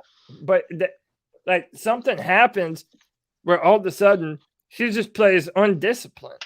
Right. And he just he doesn't mind his P's and Q's and shit. Like he just don't do none of that shit no more. So it's like and then when he actually has two games back to back where he's really bad, out of the blue he's injured again. So right, that reminds me of what's the name? Chris Gamble. Chris Gamble used to be that way. He's one of the best cover corners we ever had. But every summer when it's time to go to training camp, he'd have a hammy that he couldn't go out there in that hot sun work. Yeah, I mean, yo, G baby, I see you in the comments, man. Why do we sound crazy? Because we're saying that Dante Jackson is playing like trash, and what? G baby loved Joe Brady. His buddy gone now. Now he got the G baby on that. G baby, you sound crazy for real. Like, look, Joe Brady sucked. Dante's scared to tackle. Like, it's not. We're not making this up. Like, you can go back and watch the film. This guy was shy away from a tackle, bro. Dante can't line up against number ones. It's as simple as that. He can't line up against number one. Like he gets burnt like all the time, bro. He has to play like 10 yards off somebody so he won't get burnt. Scary Terry. Well, that's all I'm gonna say. And let's be real here. Dante's not gonna be a Carolina Panther next year. Look, I wouldn't pay money to sign him, bro. I wouldn't. Bro, let me ask you this. What are the players on the team currently that we just cannot do without? That next year they have to be a Carolina Panther. Reddick. Give me some. Maybe Chin. I could say Chin. Jeremy Chin, Hassan Reddick. Shaq. For sure. Nah, I don't know about Shaq. Yeah, Shaq's an interesting conversation. I've been fighting people. I've been fighting people on YouTube, on Twitter about Shaq Thompson. Bro, it's like, yeah, he's playing real good this year, but people got mad at me because I said that he wasn't a Pro Bowl. You know, I mean, I don't think that he's one of the best linebackers in the NFL. Like, Shaq. He's had one good year, man. Right. He's had one good year. I want to point out that, you know, before the season was coming, we were all looking forward to the 2022 off season when we can release him from his contract without a major cap hit. So, I mean, everybody was looking at Shaq as, okay, well, we just need to get to 2022 because then we can release his dead ass out there. And now everybody is all up in arms. Oh, he's one of the best linebackers in the NFL. I mean, it's a discussion that has to be had. Yeah. Hey, real quick. Let me add Jay Hutch to the stream. Jay, what's up, bro? What's up, man? Can y'all guys hear me? Yeah. Just make sure you have some earbuds so that way there's no noise in the background. But yeah. All right, bet. Hold on. Give me a second. Yeah, you're good. But go ahead, Brad. I think you were saying something. No, I was just pointing out, like, you know, it's a discussion we have to have regarding Shaq Thompson. Like, if is he going to be a centerpiece of this defense going forward? Because again, you know, back to the same point I made about DJ Moore. If we fire Rule, if Rule's gone at the end of the season, then you've got a player who's been here through 2 regimes still with a new regime coming in. Are they going to view him with the same amount of gravitas as they do, as the current regime does, you know? Or is he going to be a cap casualty? This is kind of I can't even call it my issue, right? I like that when we signed Matt Rule, we signed him for 7 years, right?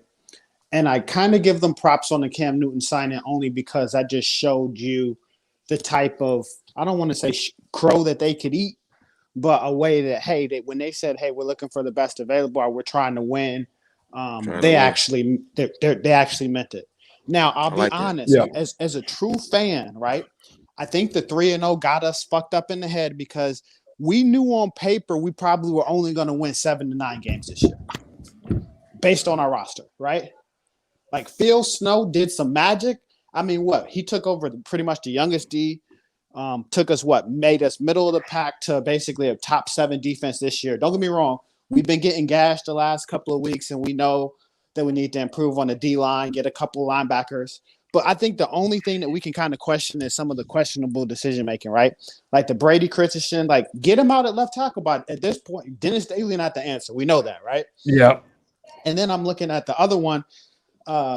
Remember we signed Perryman and we were all happy because we got a linebacker. And then we went with Jermaine Carter, and now he's going to the Pro Bowl. Yeah, now Perryman. Yeah, by the way, you can't even make this up. Denzel Perryman is number 2 in the NFL in tackles. Right.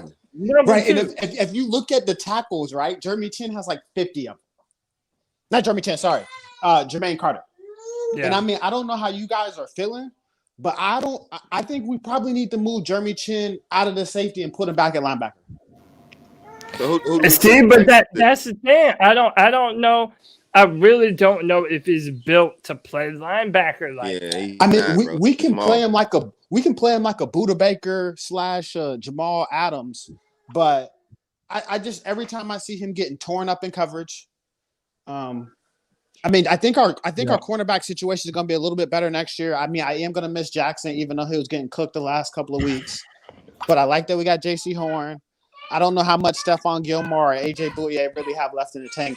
Stephon Gilmore's been great, but I mean, yeah, Gilmore's going to be fine. And no matter what happens, bro, like I want Gilmore to be on this team next year, man. Like I still think that he's one of the better corners in football, and especially knowing like that we didn't draft a quarterback or a left tackle. We drafted J.C. Horn, and I think J.C. Horn's going to be a great player. I would like someone like Stephon Gilmore to be around J.C. Horn and help him become one of the best corners that he can be right now, man. All right, so let me ask you this thing, guys. I kind of want to post the room. So what do you guys feel like our quarterback room looks like moving in next year? Are we fine with Cam and Sam next year and then essentially trying to run it back by patching up our offensive line and, you know, that kind of route? I think PJ might be gone. I mean, I don't know. Are you guys fine basically saying Cam Newton, Sam Darnold, battle it out for QB1? Let's use our draft picks or whatever. Let's fix the line, get a couple more defensive line reinforcements. I'm pretty sure we're going to lose to Sam Reddick, right? Unless we franchise him, I don't think we're about to pay him big money, and he has the numbers to command big money now. Yeah, but you're just letting all of your sack productions walk out of the door, though. So I'm just saying, like, either we're going to franchise him or let him walk. But I mean, that's kind of where we're at. Right? Yeah. Because I don't really see. And then we signed Robbie already, but we don't really have a ton of cap space. Not to play. You also got to look out. Depends on who. If we let Rule go at the end of the year, the next head coach may pretty much say Riddick don't fit this team or my defense I want to bring in. But my thing is, Riddick is pretty much a pass rusher on a 3-4, but he can't. He's not thick enough. I don't think to be an every down player pass rush on a 3-4. So there's kind of differences on a lot of your players on whether they fit the next head coach. Hey, real quick, Julian, whenever you're not talking, use your microphone. You got a lot of background noise. Oh, sorry. No, you're good. But I mean, look, knowing how many pieces the Carolina Panthers need, sadly, man, we're in a position where like we have to do what we have to do to get players on this team, man. You know, like Brad mentioned, we need a lot of linebacker help. We need safety help. I mean, listen, if we're going to talk about moving players from one position to another, like why not just let Dante play free safety?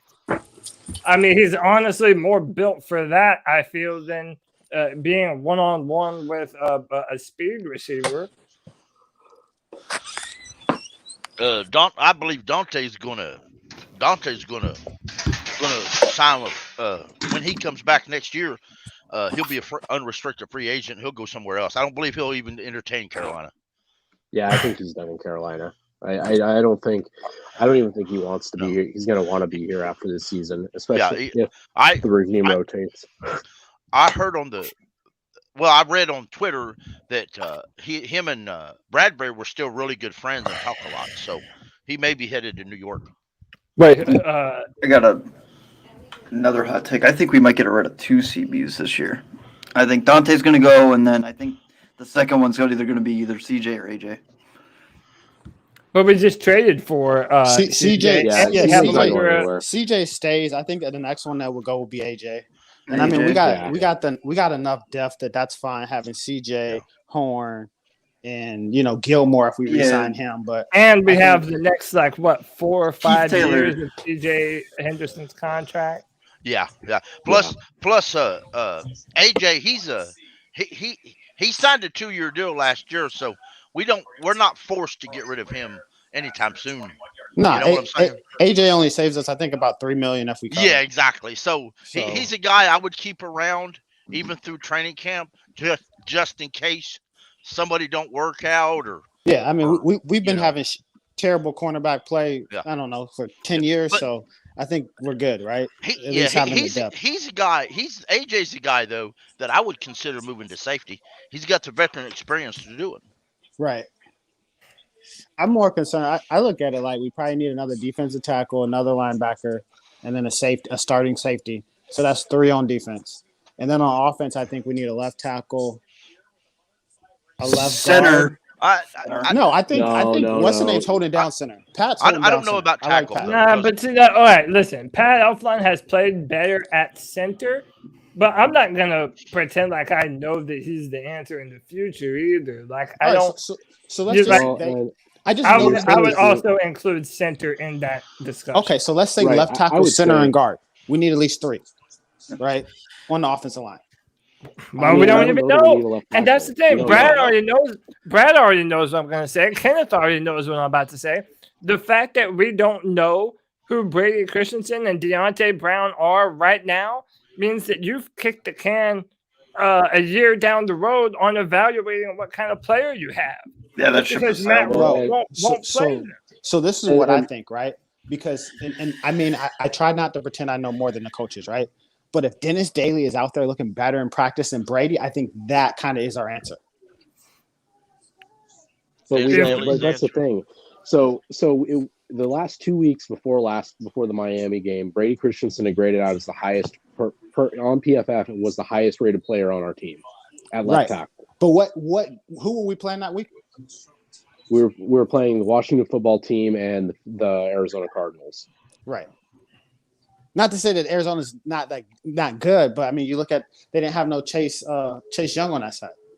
Yeah, but still, man, it's like how many people believes that Dennis Daly looks better in practice than Brady Christensen.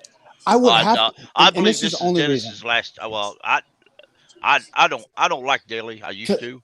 Daly's lined up at multiple positions this year and has failed in all of them. And he's done that for multiple coaches because I think he did that with Ron Rivera too. So I'm like, six-round pick. And like you said, he's a 6th-round pick. So I don't get what their affinity for him to try him out in these roles are.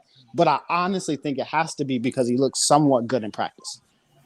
And anybody that says here's the thing, we just don't know, right? We need to know there are three things that we need to know as far as going into next draft. We need to know, can Brady Christensen hold down the left tackle position? Can Deontay Brown play a left guard or right guard? No. Right. Those are 2 things we need to know, right? Because over the next 5 games. Yes. Because I'm going to be honest with you, like if those 2 men pan out, even if Christensen is a reasonable guard and Deontay Brown is a reasonable guard, then I think, okay, yes, we need to get a left tackle. If Christensen is a reasonable left tackle and Deontay Brown is a starting caliber guard in the NFL, then we need to get a center, because I'm going to be honest, center is one of the most important positions on that offensive line. Yes. It will help secure the middle of the field so much better. I look at this, right? We got 5 games left. I mean, I love our squad, right? I think the reason you fired Joe Brady is because he wasn't committed to the run, right? And building this offense, redoing it around Cam, right? So I think the answer to the reason that we switched it to that, and then, I mean, if you look at Joe, I looked at Joe Nixon's background, running backs coach, right? I think he reinvented kind of when Reggie Bush went over there with the Dolphins, like committing to the run game, right? And this is going to be without Christian McCaffrey. So I think we're going to find out more about our offensive line, like you said, putting Brady Christensen in there to see if he can. Because if Brady can't make it on the left tackle, then can he make it in the guard, right? Can we find as much replacements as we can on the offensive line there, right? So we can spend more picks on the D and then filling out some of the rest of the stuff. Because I think we're still, even with Tommy, probably going to go fishing on a tight end again, right? Because Ian's going to be gone. Right, and we can add some level of explosion there. I don't care what we think about Terrence Marshall, but adding another wide receiver or another flavor to our offense, I think is going to be some type of lower round priority too, right? Just to keep our pipeline strong. Hold on. Yeah, so me too. And by the way, hold on, before you go, real quick, if you're a fan of good football, the game to be watching right now is the Chargers and the Bengals. Yeah, they're going. I'm all over that one right now, bro. This game is actually crazy. Y'all should check it out. Don't you love the fire on the Chargers coaching staff? Dude, look how often they go for 2. They go for 2. They're not afraid to go for it on 4th down. Bro, if I'm being real, if I could like handpick any young coach to like be my who I could pick to be the Panthers coach, it'd probably be this dude, the guy for the Chargers. But that's just me, man. I didn't mean to derail the conversation. Going back to center. Go ahead. I got to bail out here, guys. Anyway, great talking to you. I'll see you next week. Yeah, dude, I appreciate you jumping in and hanging out for a little while, man. Until next time. Earlier, you mentioned that we may need help at defensive tackle next year. I think we're good. Remember, Davion Nixon is on IR. He'll be good next year. Yeah, and Phil Hoskins has played well. Exactly. So we'll have 4 defensive tackles going into next year. We've got some pieces to work with, so it'll be fun. But going on the topic of elevating our younger players, what about TMJ? Like before the draft, everybody was kind of hyped about him, being this piece that we could definitely rotate a lot, and he could cause a lot of problems. He's had 14 receptions for like 116 yards, and it just kind of seems like they don't know what to do with him. I don't think he's been out on the field some. He just he doesn't get open. He just for whatever reason I think some of that's on him being a rookie. I think he's running into a rookie wall, so to speak. It's a combination of things. It's one, him being a rookie.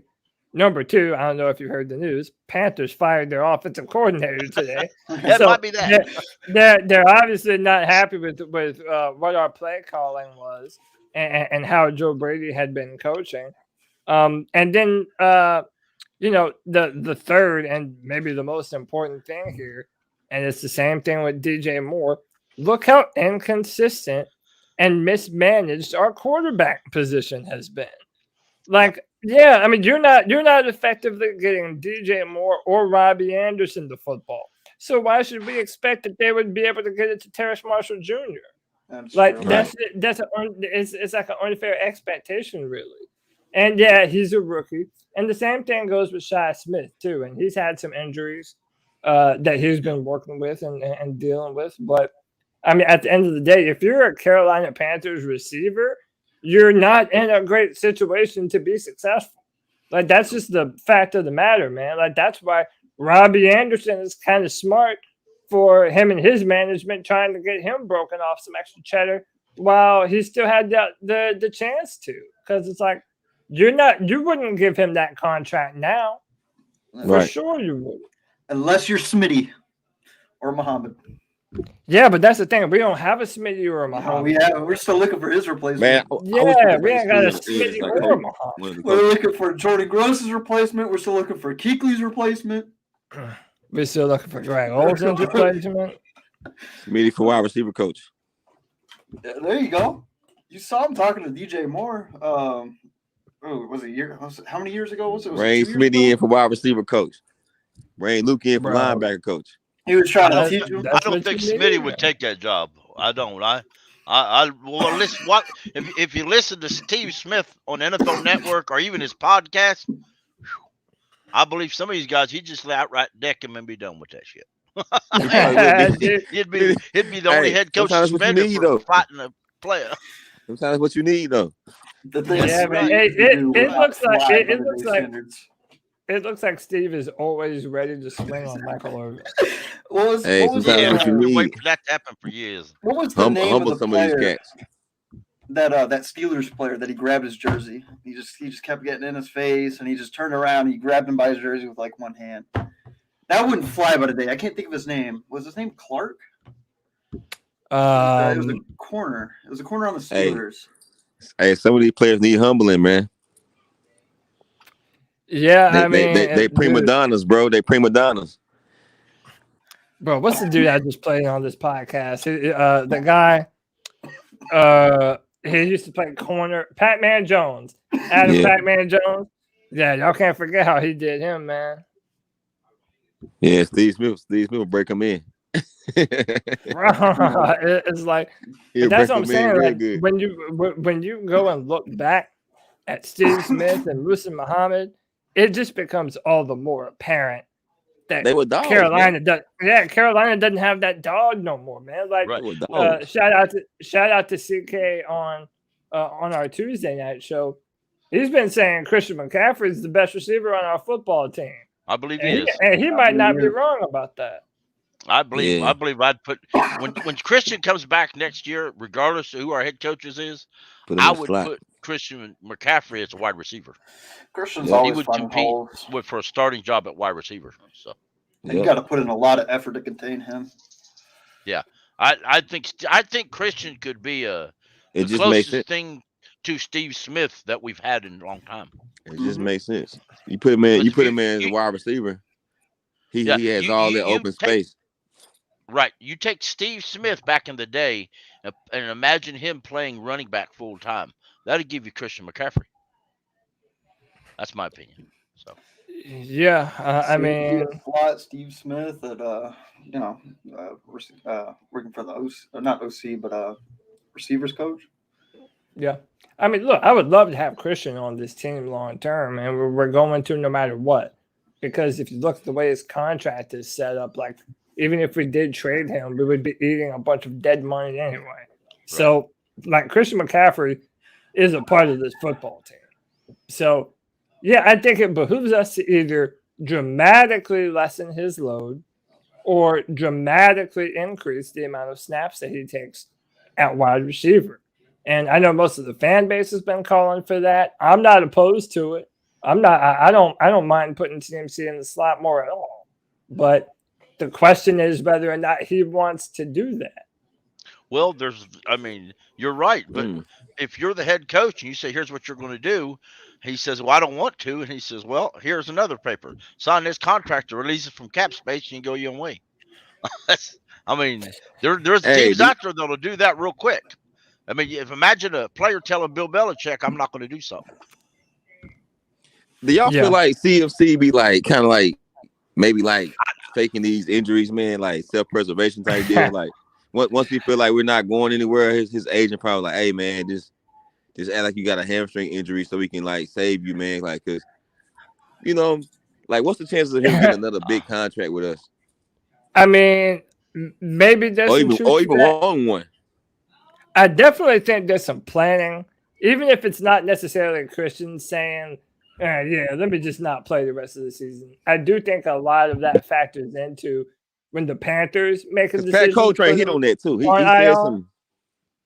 Yeah, 100%. Like if your coaches know that you're already trying to turn around the football team for next season, then that's why you wouldn't, you would put a player on IR and almost kind of save him from himself. By the way, this is literally the exact thing that we wanted Ron Rivera to do with Cam Newton back in the day.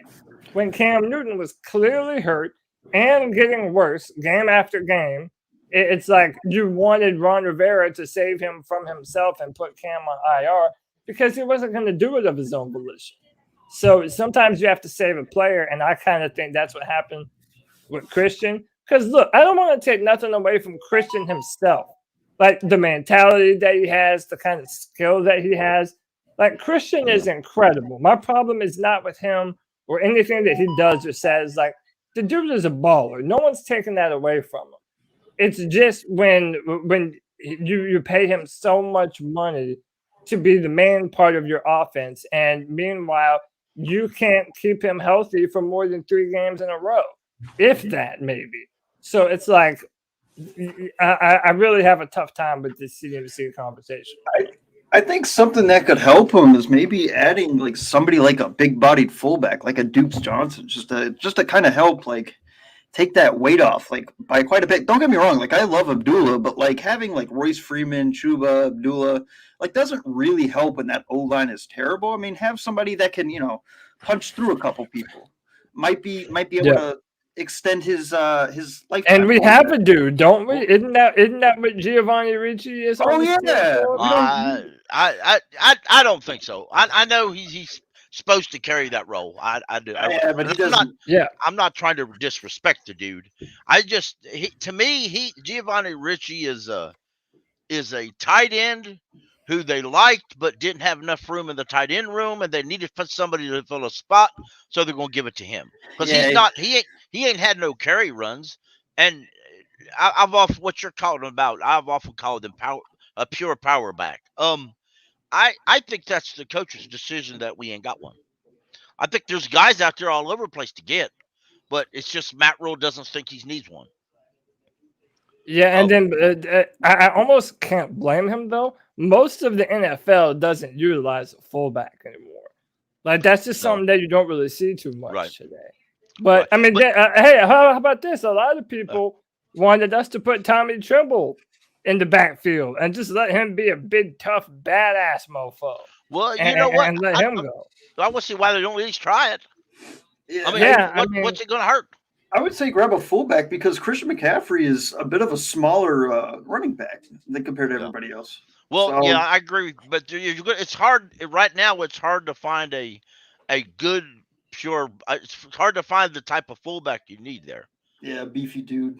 Yeah, and a lot of them. I mean, granted, there was one floating out in last cuts, one of the best fullbacks that was in this past draft, but the coaching staff had Giovanni Ricci, so they were happy.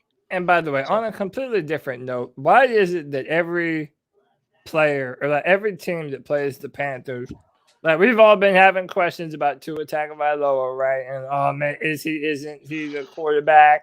Are they going to trade for Deshaun? Oh, they took him over Justin Herbert. Bro, all you need to do is play the Panthers, and it will do you a world of good. Not only did Tua Tagovailoa ball out on us, but dude, even today, I'm watching Red Zone. He just dropped a dime on Jalen Waddle, man. So it's like, why is it that every single bad team the Panthers play, not only do we make them look better, but they start to get more confidence after they play us, man. It's like God, we're the best thing that could happen to him. You know, Cody, if I was Tua, the very last game of this year, I'd have to get on the media and I'd have to say, "How you like me now?" And I'd have to on national media. Now he probably won't do this, but on national media, don't you know he wants to look at the owner and the GM and maybe the head coach who at one time wanted to go out and get Watson and say, "Won't you go get him now?" See, that would have been me, man. That would have been me. Yeah, I'd be like, "Hey, man, remember y'all was talking all that shit?" Yeah, here I am, say it again. It's crazy because like the Eagles and Miami were both talks for the Deshaun Watson trade, and I think they're going to keep both their quarterbacks for another year. Yeah. And if Miami gets stupid, ain't that something? If Miami gets stupid and gets Watson, I would gladly give up a first pick for Tua. I know we've done that before, but Tua's playing damn good right now. A first pick for who? Another one. For Tua Tagovailoa. A first pick for who? Tua. Hell no. Wait, he would die here. He would die here, though, man. Yeah, right. Quarterback died behind our O line. And see, here's the deal, and here's my only thing about Tua, man. Let's say he finishes off the year fantastic with nothing but 300-yard passing performances. To me, it still doesn't answer the questions about his injury concerns. Like, that dude is hurt every season, and he has been since college. So that concerns me about him. Right. Okay, let me ask you this, and just as hypothetical, because I would rather fix up the offensive line myself. Okay. But yeah, me too. If Matt Rule stays, we're going to get another quarterback. I just believe it in my being. We will, just because that's what Matt Rule does. If you had to give up a first pick, if you had to give up a first pick for Tua or one of the rookies in the draft, neither. Bro, it sucks. Neither. I'm not agree with you. I do. But you watch what I tell you. Matt Rule's going to draft a quarterback, regardless of whether the offensive line's healthy or not. It's amazing because like the two games that the O-line played really well on with the Washington and was it the Arizona game? Like PJ looked great, Cam looked great. It's clearly it doesn't matter who you stick behind that O-line, everybody's going to perform. I've been screaming to fix this O-line for 4 years now. Yeah, everyone 4 or 5 years. On this podcast, we've been chanting, "Build that wall." And you know, I often discuss this. His name slips me all the time. The Chargers left tackle, the rookie, Rashawn Slater. You remember? My number one tackle. Yep. Matt Rule said he wasn't a tackle. He's a guard. If Matt Rule would have drafted him, he'd have probably never seen the field. Because he don't know shit. Matt, this is what we've all had to find out the hard way. And I mean, Matt Rule is a poor evaluator of talent. Right. Just bar none. So if nothing changes, do you really expect Matt Rule to build a quality offensive line? No, I don't. But that's why it makes me sad that I think that. I mean, I think you're right. I think he is going to be here next year, and I don't put it past him to bring in a quarterback either, just because it's something that I mean, again, I haven't done my evaluations yet. And by the way, let me say that now, man. We got 96 people watching. We've been going for I think about 2 hours now, something like that. If you haven't hit the like and subscribe button, man, please do so. That helps us grow the channel, get seen by more people. I had no intentions of going live today, man, but this ended up being a pretty fun show. I'm happy that everybody was able to come in and hang out and be a part of this, man. It's weird times to be a Panther fan, but hit the like button, hit the subscribe. Like my man Trill once says, hit them thumbs up and help us get seen by more and more people. This called me hard though. Say what? I said that Joe Brady fired and called me off guard. I wasn't expecting that, bro. I had just came in from the grocery store. I was like, what in the what? I was like, bro, what? And I just got happy, man. I started yelling and everything. And to bring it back to Joe Brady, man, like, look, I think that. How about this? Let me. I'll poll the room and the chat room. Whoever wants to answer this. Do y'all think Joe Brady gets one of these college jobs, or where do you think, if any place, we're going to be seeing Joe Brady's name pop up next? I keep hearing Oklahoma. I believe Joe Brady will be the offensive coordinator of LSU. That's my opinion. I don't believe he gets the head coach. He better not be Now, a head coach. Oklahoma could easily He gonna give him fail. offer him the job right now, and that now I could see the Oklahoma deal, but I could also see him going back to LSU to be the full-time offensive coordinator, because he's still never been a full-time offensive coordinator. Did Brian And- Kelly did Brian Kelly bring a bunch of staff over there? I don't know how many people he's like implemented, or if he's like, or what they're doing. I don't know.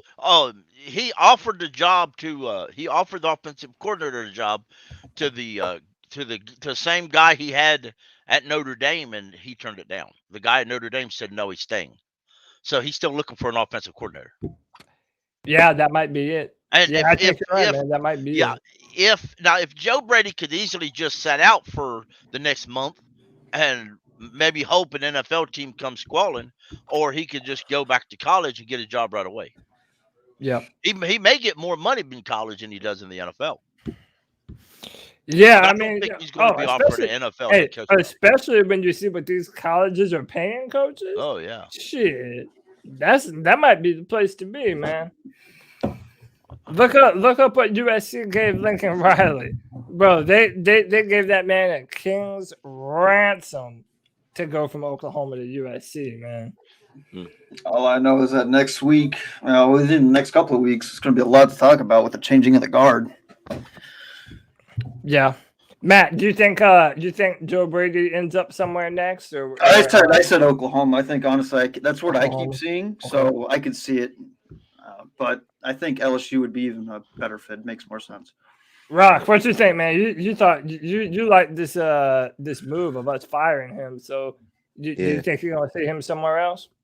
Man, I would say his best bet would be to go to LSU and be like an offensive coordinator. But head coaching, I feel like if he goes take any head coaching position, I don't care if it's NFL or college, he's gonna fail, man. He's gonna fail horribly.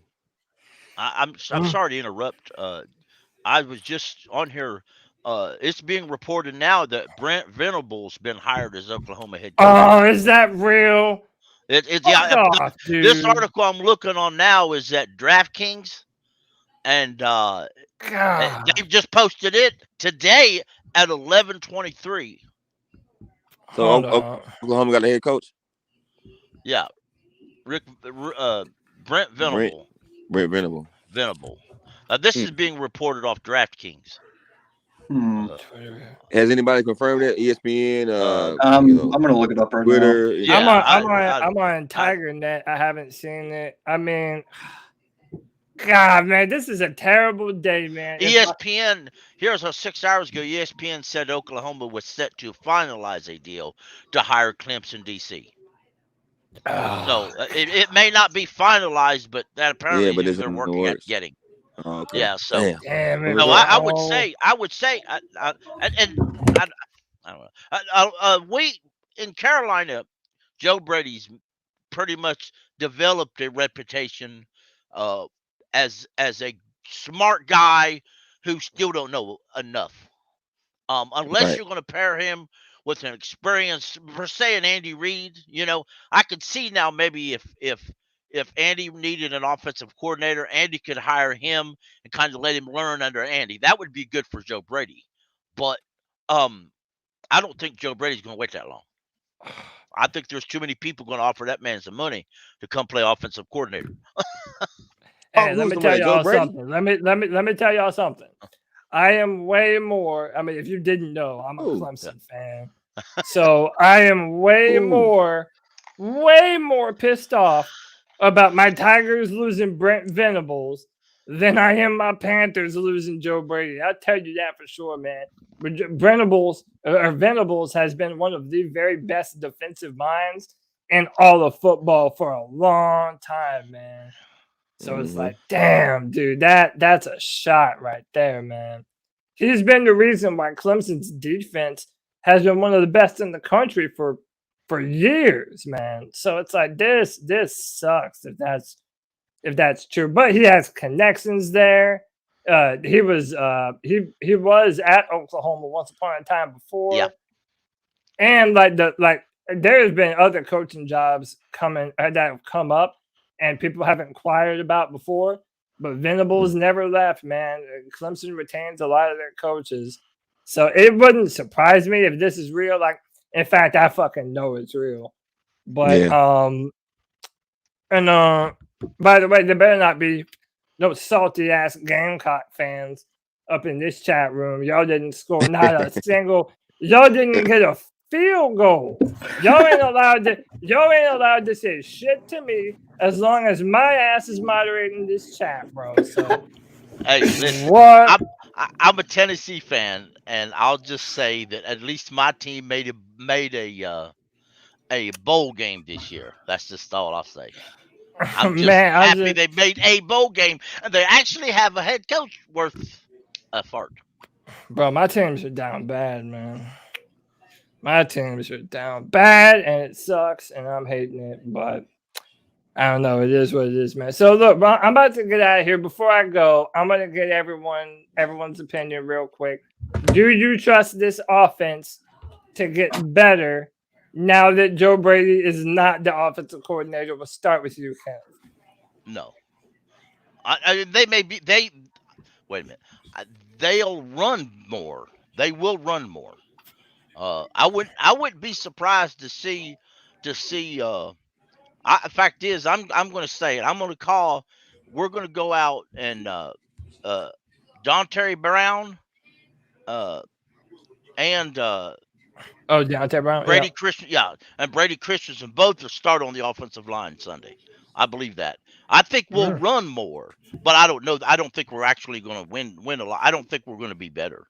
We'll just but I mean that's my question is simply this: like, do you expect at least the offense to look better under a different play call? And that's because I'll say yeah. I'll say yeah. Okay, all right, Matt. What do you think, bro? I'm sorry. God. Do you expect this offense to be better after Joe Brady's firing? It's so hard. It's because this guy doesn't have really any experience taking on an OC position. Now, obviously, Matt Rule's going to help. I'm going to say yes because we might see those rotational pieces like Christensen and everybody else start to come in and maybe fill the holes. And maybe we find a solution to the left side of the O-line. Who knows? Who knows? Yeah. I mean, I think that's what we can hope for, that this firing causes us to, at least look at what we have on the roster.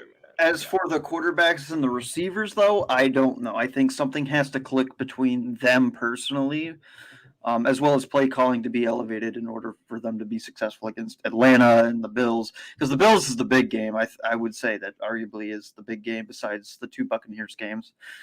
That's the game that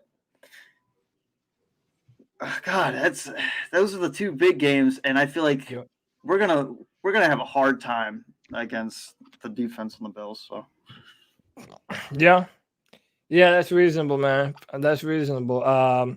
Jay Hutch, you still here? Jay Hutch. All right, we'll go to Rock. I know you still with me, bro. Yeah, I'm here, bro. Man. Do you think this offense is gonna now that Joe Brady is gone? Do you expect this offense to perform better than it has? Man, I'm on the line with it, man. I don't know, man. It's like you said, the guy doesn't have any real experience, but at the same time, Joe Brady sucks so bad. I mean, I feel like anybody can get in there and do better. So I know one thing for sure, we're gonna find out Sunday. Yep. And real quick, Nick, y'all might have Carolina on your jersey, but y'all might not even be the third best team in the Carolinas, bro. But you're smoking, dog. Come on. Yeah, man. And look, y'all kind of already know my opinions. I think this team is DOA. Like, unless Cam Newton figures out how to put the Superman cape back on, which it's not like he has an inability to do so. I don't think we DOA, Cody. I mean, I don't think we DOA, man. We got all this talent, man. We got too much talent to be DOA. Yeah, but we've had that talent all year, man. Where's it been at? But we had Joe Brady all year too.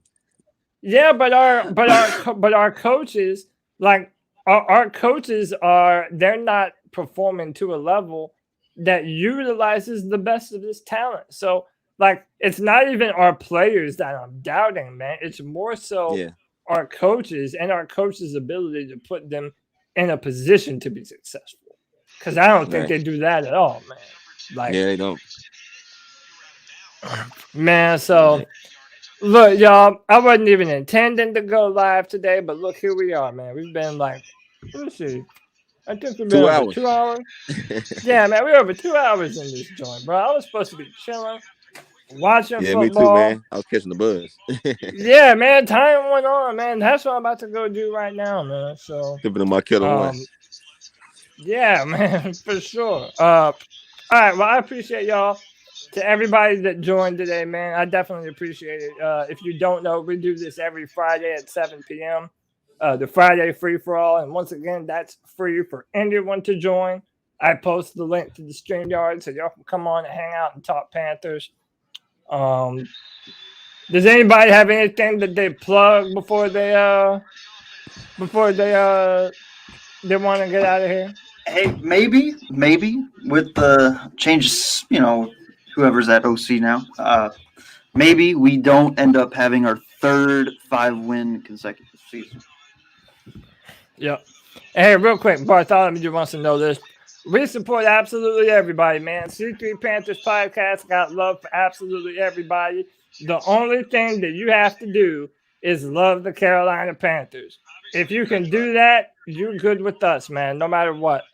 No matter what. So, yeah, man. We talk football, not sex preference. Yeah, we don't care who you are, where you come from, what God you believe in, who you make love to, man. You just got to love the Carolina Panthers. That's it. That is it.